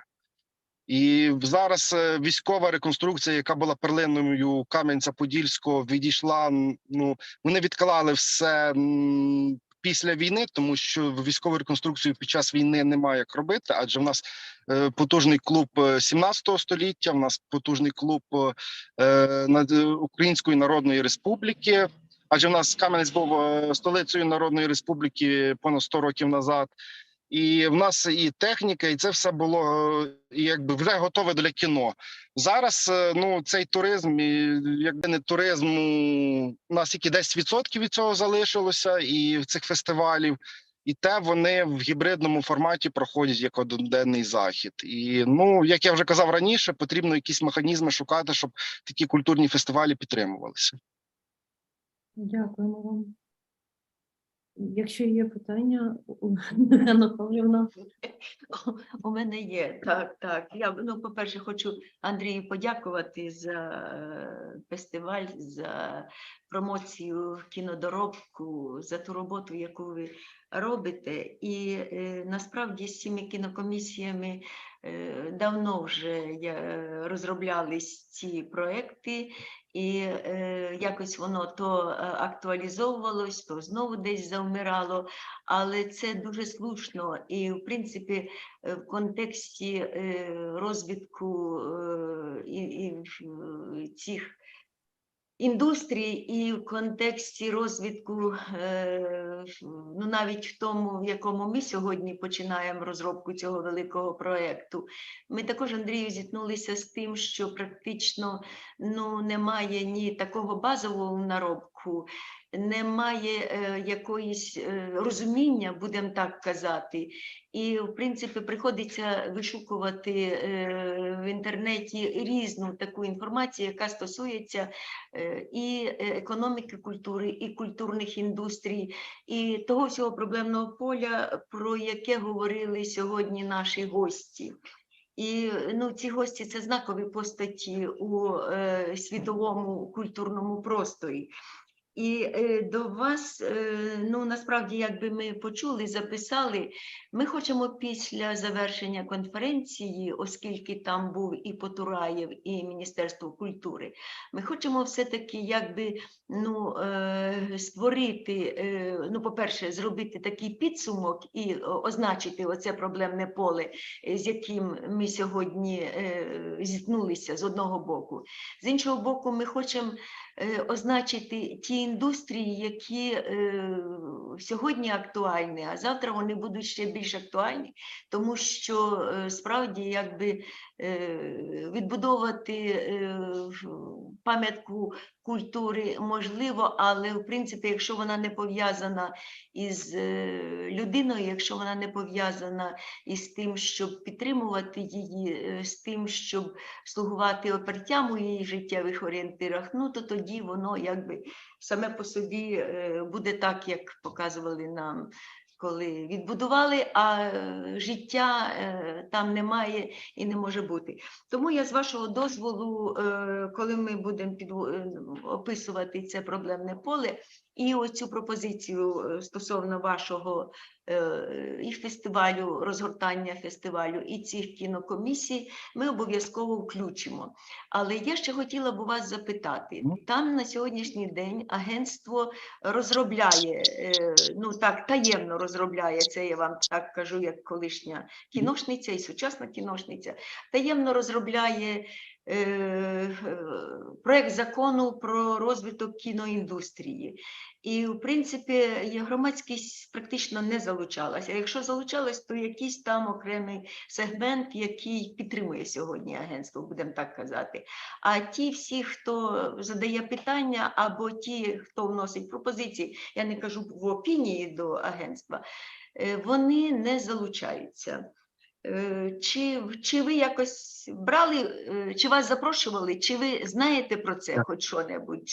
Я трошки знаю. У мене почалось знайомство з кінокомісіями ще в 2018 році. Я запросив голову Владислава Севрюкова і голову Чернівецької кінокомісії, але і голову Тернопільської, тобто на високих посадах при адміністрації своїх. Тобто в них це виходило, це робити, працювати, тому що вони були на посаді. Коли вони пішли з посади з державної служби, це вже в них теж затормозилося. Тобто, коли людина керувала це, коли був доступ до бюджету, це було просто, тому що вони виділяли гранти для кіношників. Тобто молоді кіношники чи студенти там з Києва могли там приїжджати знімати в їхнє місто кіно і отримати там якусь винагороду грошову, тобто за те, що він знімає.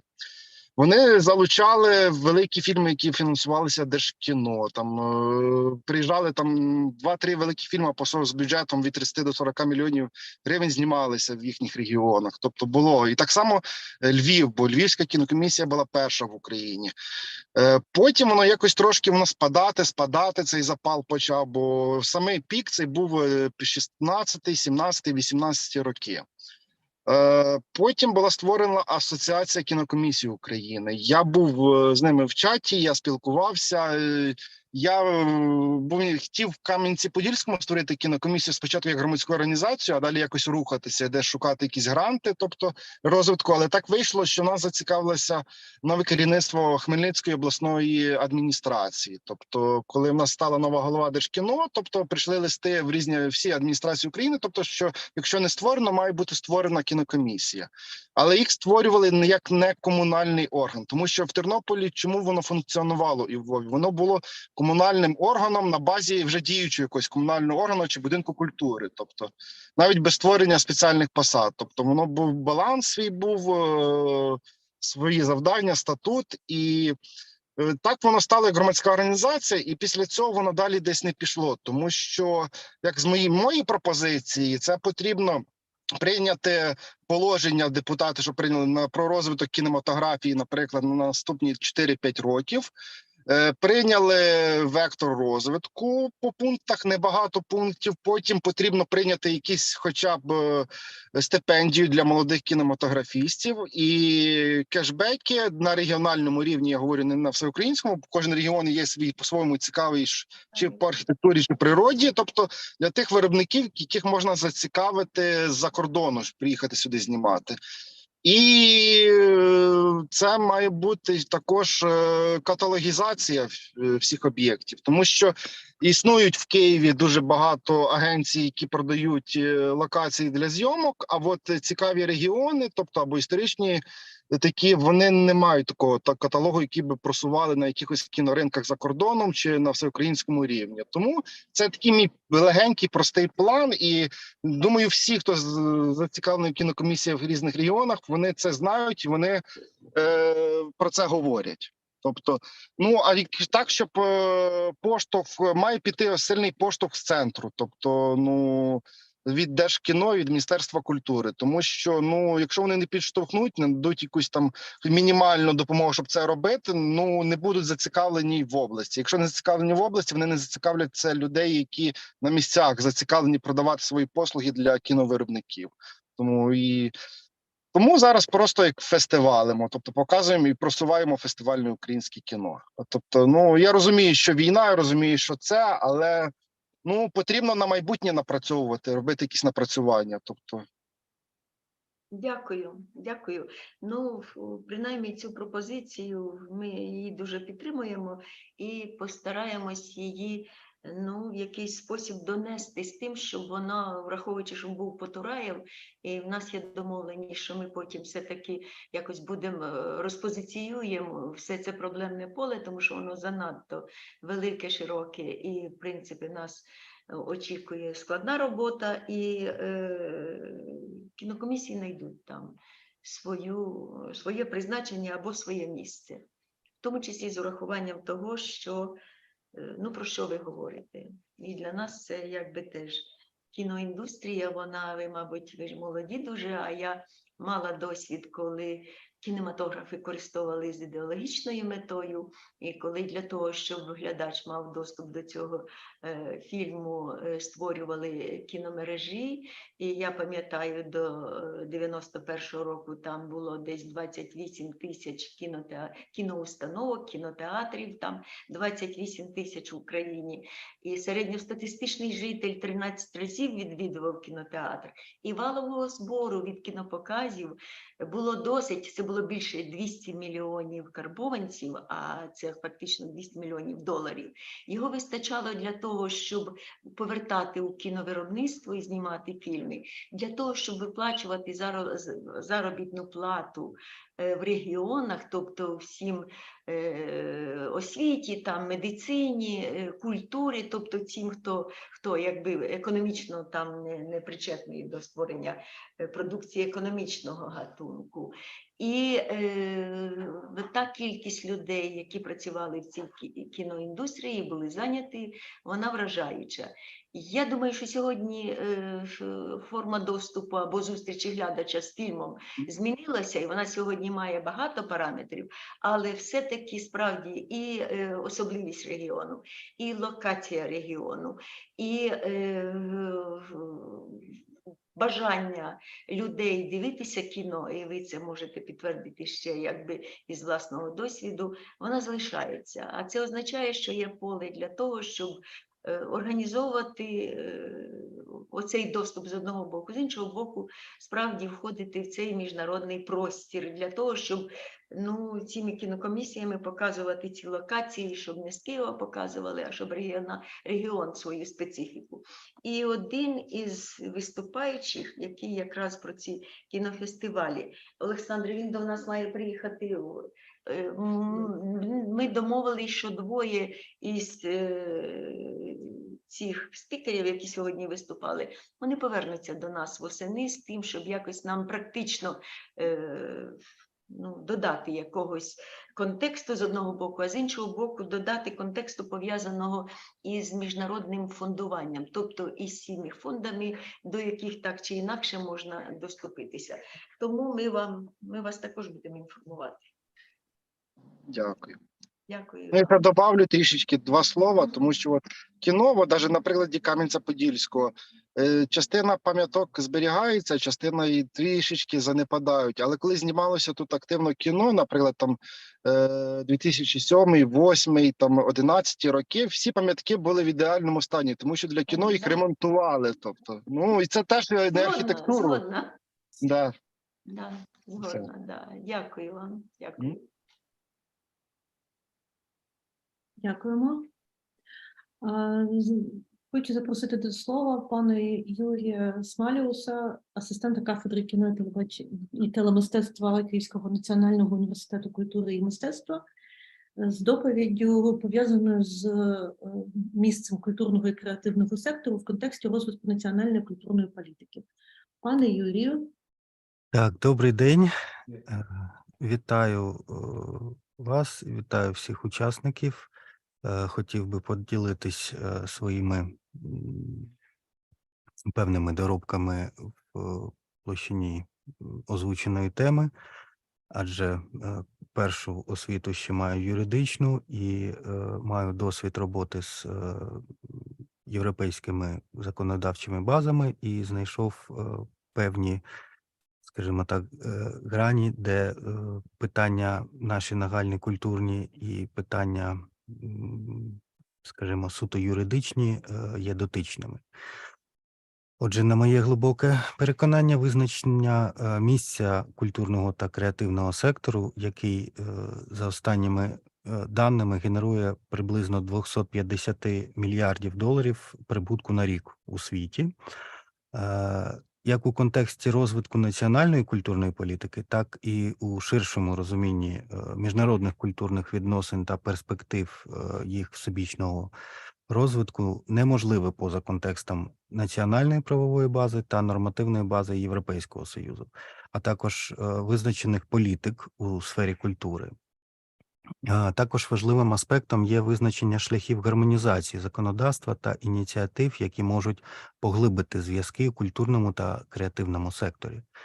Відповідно до положень стратегічних основ європейської культурної політики, Європейська комісія виконує свої дії у відповідності зі стратегічними документами з культурної кооперації, а також власних визначених пріоритетів, встановлених на певних умовах комісії.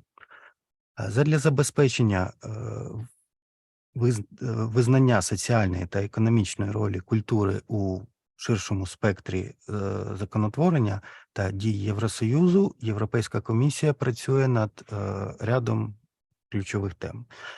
Це також забезпечує чітке відображення складної природи культурного та креативного сектору у релевантному законодавстві Євросоюзу. Визначені пріоритети Європейської комісії на 2019-2024 роки є високорелевантними для створення політик у сфері культури на рівні усього Євросоюзу та для ключових тем європейської культурної кооперації. Ці пріоритети є частиною загальної політичної стратегії Європейського Союзу. Новий європейський порядок денний по культурі, це є назвою документу, прийнятий Єврокомісією 22 травня 2018 року, визначає 3 основних стратегічних мети із соціальними, економічними та зовнішніми вимірами. У соціальному вимірі метою є використання потужності культури та культурної різноманітності для соціальної згуртованості та благополуччя. Для економічного виміру метою є підтримка ініціатив культурного та креативного сектору у освіті та інноваціях для зростання та забезпечення нових робочих місць. У зовнішньому вимірі метою є посилення міжнародних культурних відносин, що розглядається у контексті підтримки культури як рушійної сили для стійкого соціального та економічного розвитку, просування культури та культурного діалогу для мирних відносин між спільнотами, посилення кооперації в сфері культури і в сфері культурної спадщини. Відповідно до доповіді по міжнародних культурних відносинах в рамках проекту «Голоси культури» Європейської комісії, культурний та креативний сектори відіграють визначну роль у формуванні демократичних, згуртованих та рефлексивних суспільств. Художні, культурні та креативні активності є базовими для індивідуального благополуччя та розширення можливостей. Вони також створюють плюралістичний простір для діалогу, підштовхують соціальні інновації та допомагають усвідомити реальність сьогодення, яка, беззаперечно, є складною та такою, що неминуче прискорюється. Культура є базисом європейської різноманітності та спільної ідентифікації, а також визначальним компонентом економічного виміру Європейського Союзу.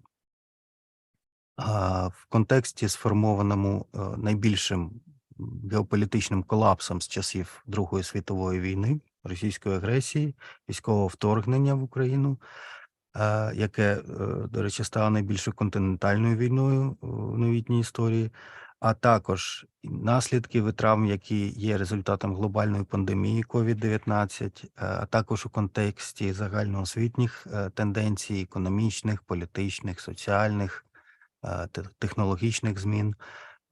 Самі практики та сама парадигма міжнародних культурних відносин мають бути переоцінені. Окрім того, процес оцінки має бути постійним і не кінцевим.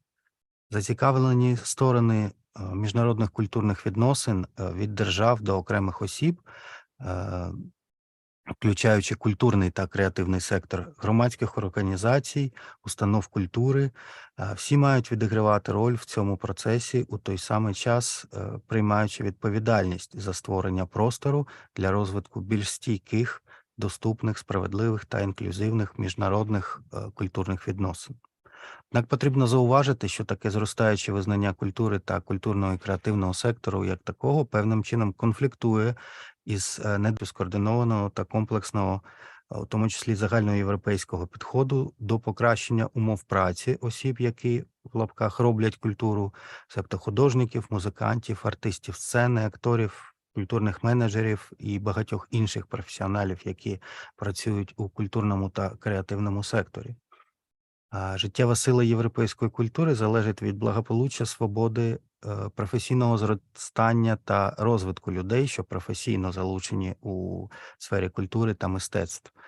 Економічна, соціальна та будь-яка інша роль культури та мистецтва не може бути реалізована, якщо не забезпечені першочергові та життєво важливі умови вільного та справедливого середовища, де цінність мистецтва могла би, скажімо так, розквітати, та митці могли реалізовувати всі свої ідеї та прагнення.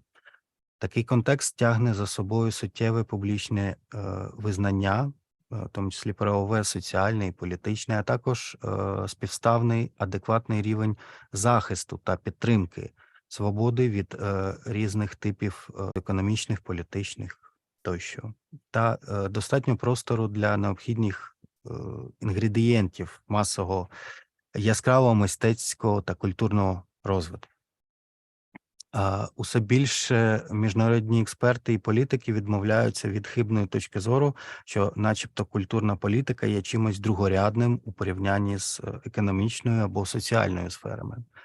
В якості прикладу доречно навести декілька висновків, що містяться у підсумковій резолюції декларації Ханчжоу, яка була схвалена Міжнародним конгресом «Культура. Ключ до сталого розвитку» у місті Ханчжоу, КНР, 17 травня 2013 року, який проходив під егідою Організації Об'єднаних Націй. Зокрема, наголошується, що на підставі накопиченого досвіду настав час для інтеграції культури через чітко визначені цілі у стратегії розвитку на період після 2015 року на глобальному та регіональному рівнях. Культура має бути включена в якості основного принципу в порядок денний розвитку в такій самій мірі, як права людини, питання рівності і стабільності.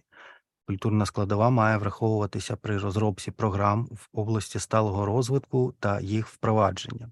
Стверджується також, що в зонах, що пережили конфлікти, які супроводжувалися насильством, слід заохочувати відновлення культурної спадщини і проведення культурних заходів, які дозволяють громадам, що постраждали, відновити свою самобутність, повернути почуття гідності і відчуття нормального життя.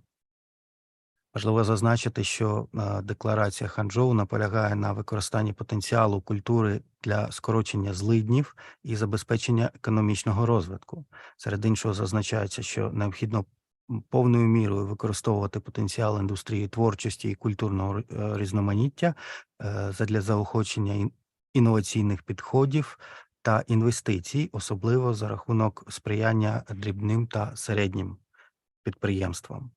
Як показує досвід розвинутих країн, спроможність впровадження кардинальних соціально-економічних реформ має пряму залежність від розвитку культури. З урахуванням поточної ситуації також набуває особливого значення поняття так званої м'якої сили. Поняття м'якої сили, soft power, має безліч визначень. Традиційне визначення вказує на використання культурного, інформаційного та інтелектуального впливу країни на оточуючий світ. Та виходячи з актуальних проблем сьогодення, під м'якою силою розуміється, по-перше, використання засобів культури у протистоянні з агресором і формуванні позитивного міжнародного іміджу держави. По-друге, застосування культурних програм з ліквідації наслідків агресії у свідомості населення, особливо на тих територіях, які постраждали в результаті бойових дій. І тут важливими спільними зусиллями у площині міжнародних культурних відносин має бути спільна імплементація засад, які зафіксовані у європейській нормативній базі щодо всебічної підтримки культурного та креативного сектору, адже фахівці, медіа, артисти та митці відіграють наразі ключову роль у використанні м'якої сили для реалізації суспільних запобігання розповсюдження пропаганди країни-агресора та трансляції порядку денного, що відображає спільну позицію України та країн-партнерів.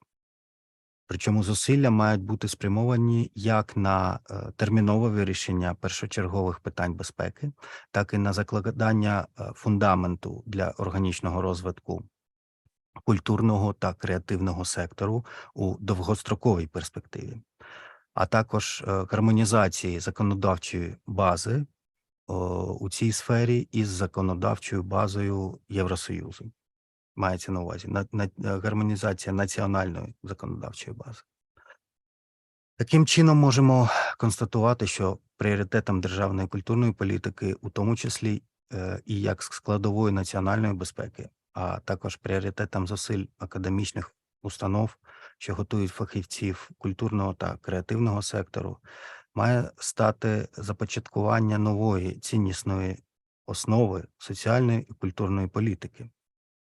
Це стимулюватиме створення продуктивної структури соціальних та економічних відносин, розвиток культурного та креативного сектору як такого, а також інтеграцію України в культурний, правовий та економічний європейський простір. Дякую за увагу. Якщо є запитання, я залюбки відповім. Олександра,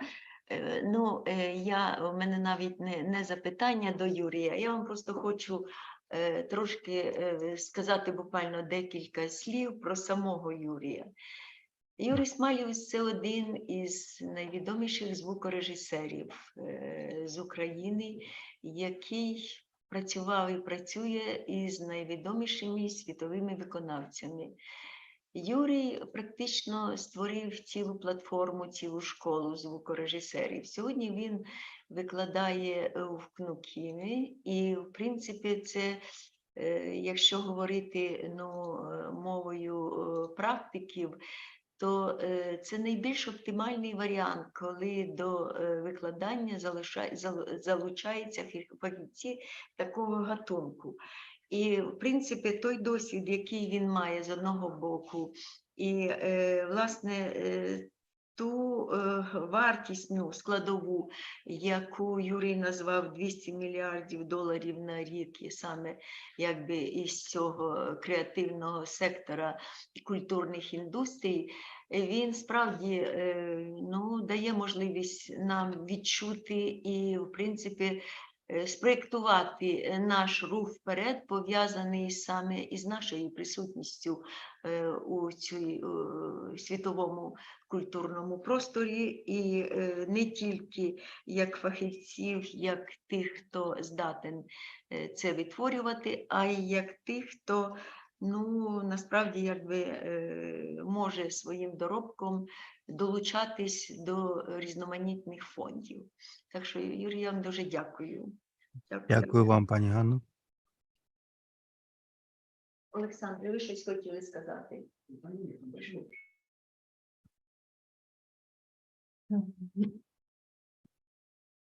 Тож, напевно, на цьому ми можемо вже перейти до дискусії або до підведення підсумків.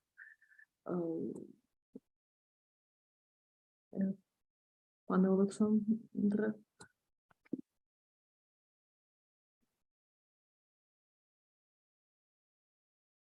Дякую. Я просто хотів, коли був ще Сергій Заєць, я не знаю, він вже схоже відійшов. На жаль. Я кажу, мабуть, з Кам'янська-Подільська Сергій відійшов вже учасник, так? Зараз я перевірю.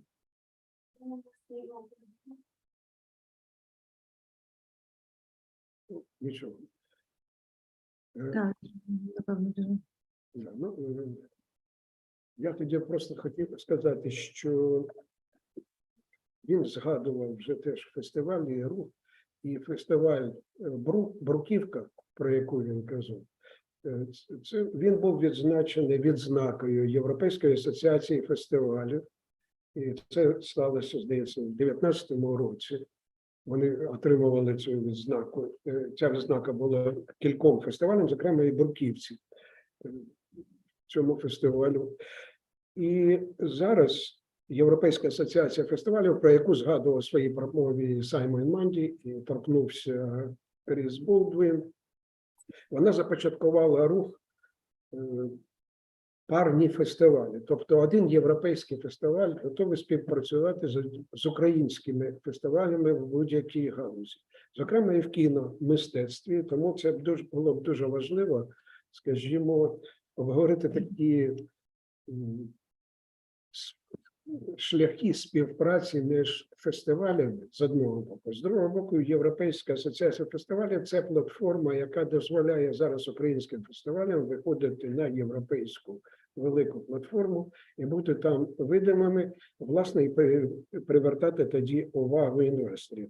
В цьому плані, я просто думав, що він ще буде присутній, можна було б домовитись на онлайн-конференцію з Європейською асоціацією фестивалів, скажімо, як він казав, влітку, ну, можливо, в серпні, з кінофестивалями Європи, деякими кінофестивалями України, які б взяли участь в обговоренні спільних проєктів співпраці або резиденції, оскільки, на жаль, ми зараз виступати країною резиденцій, мистецьких резиденцій не можемо.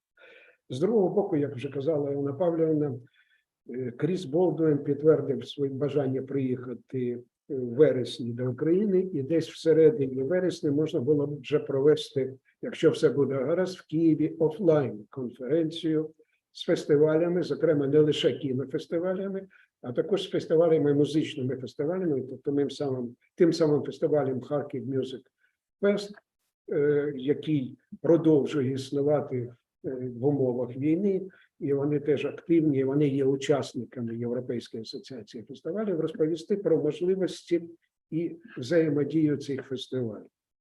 Ну і ще раз я нагадую, що європейські фестивалі відкриті для співпраці.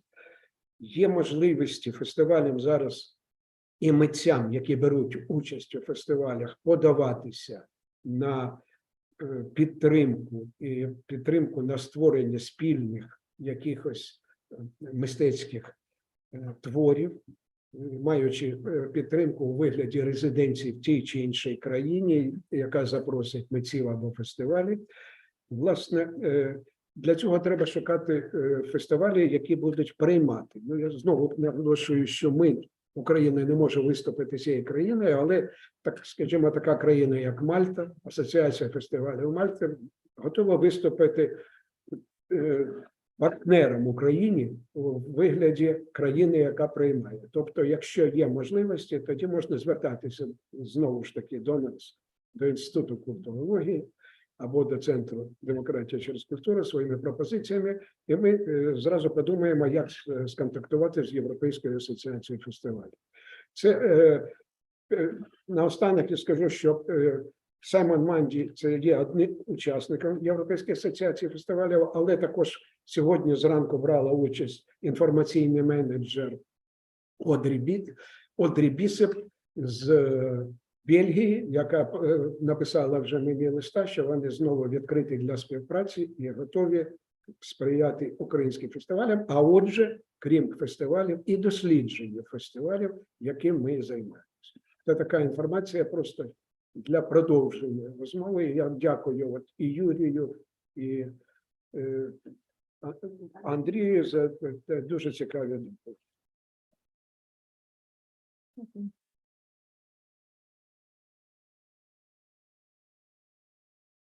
На цьому, напевно, Ганна Павлівна.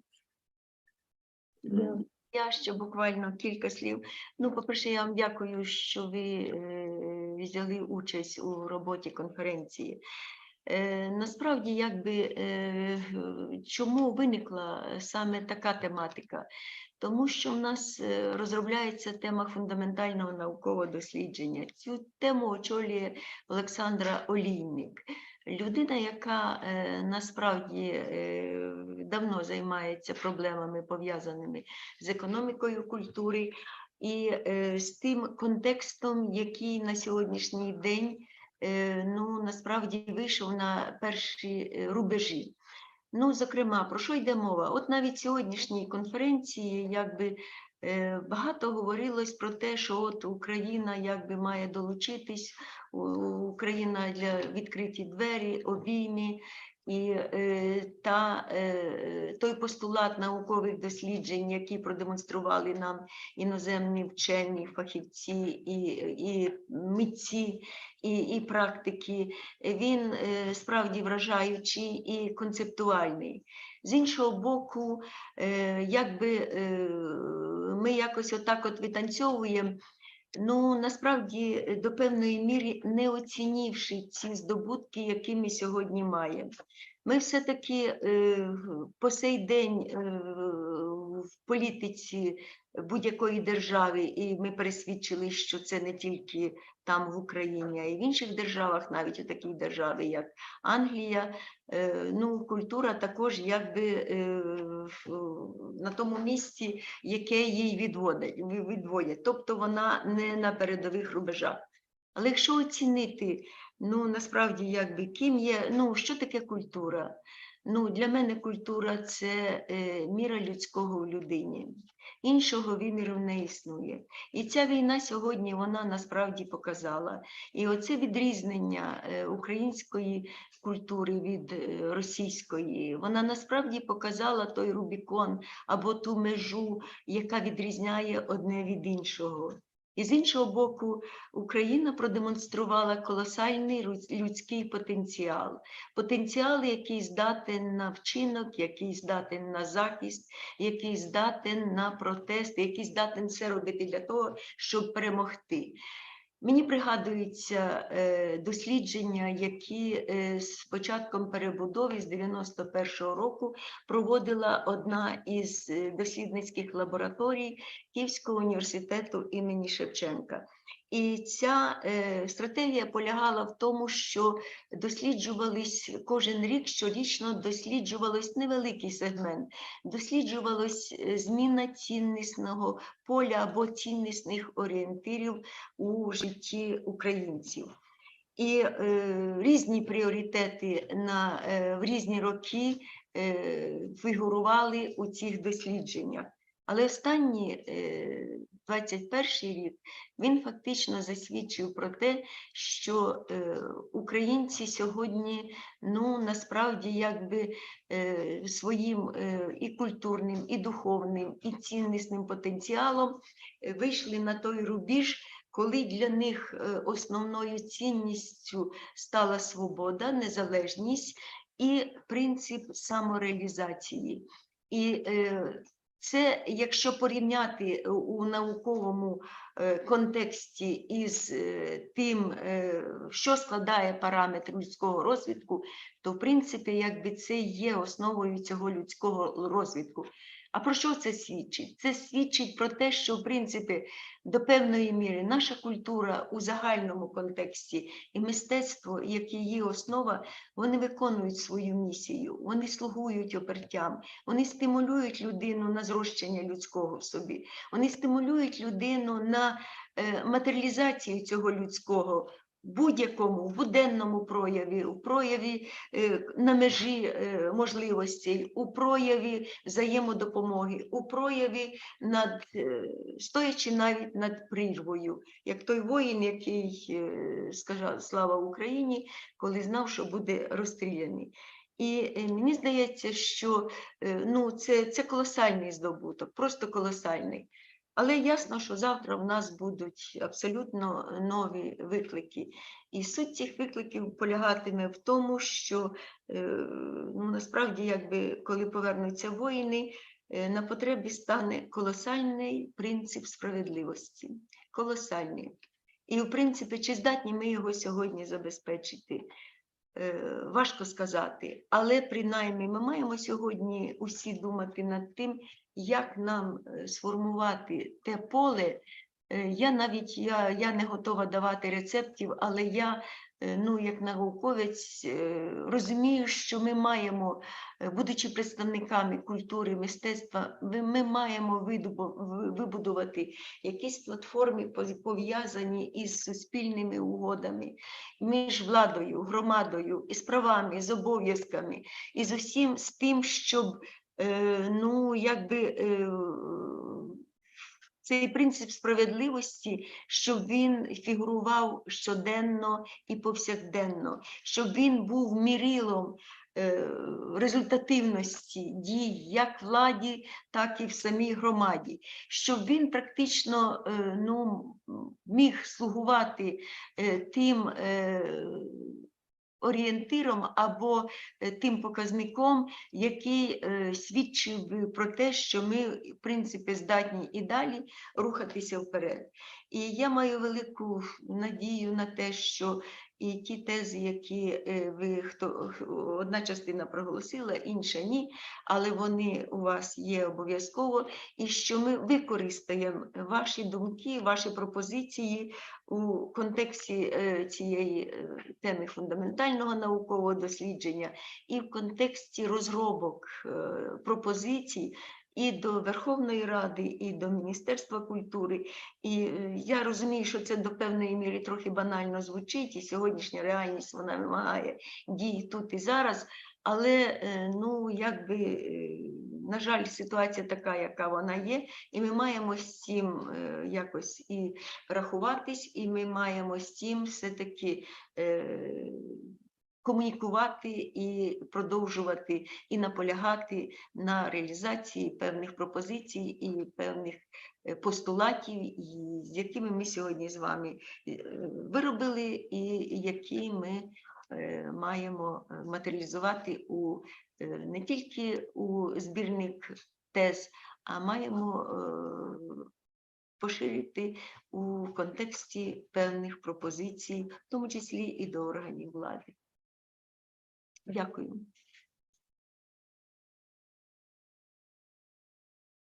Дякую, Ганно Павлівно. Ви представили тему фундаментального дослідження, тож я б хотіла одну хвилиночку коротко розказати візію нашого проєкту наукового. Ми хотіли б поєднати все ж таки теоретичні дослідження із практичними, для яких нам просто конче потрібна необхідна допомога фахівців з регіонів. Якщо у когось є якісь напрацювання, чи то з програм реалізації проєктів культурної підтримки, чи то ревіталізації міст, будь ласка, ми з радістю будемо з вами комунікувати, проводити спільні заходи. А щодо дослідження, я би хотіла також сказати, що попри те, що тема означена як економічна і, можливо, вона таки зачіпає якусь частину фінансових стосунків, ми розробляємо її більше як тему, яка з обох боків від виробництва культури і споживання культури торкається проблем доступу до культури або до аудиторії митців, відповідно, і аудиторії. Тому в центрі цієї теми будуть люди, їхні потреби, культурні потреби в першу чергу, і, звісно, фінансові потреби для нормальної організації культурного простору, функціонування культурного простору. На цьому в мене, напевно, все. Якщо є запитання, буду рада відповісти зараз або потім, будь-який час. Алло. Хтось хоче ще щось додати до цієї теми. О, я бачу в чаті, так.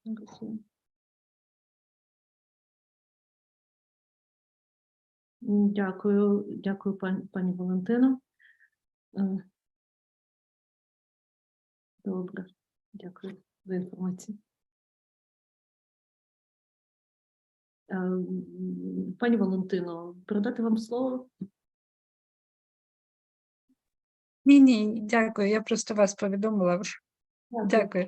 В цілому дуже цікава конференція була, дуже цікаво було слухати, і дуже важливі питання піднімали. Так що дякую всім, хто організаторам і доповідачам. Дякую. Дякую.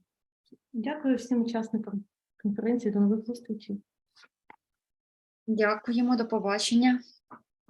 Виключіть YouTube тоді. Нагадую. Дякуємо за конференцію. До побачення. Виключила.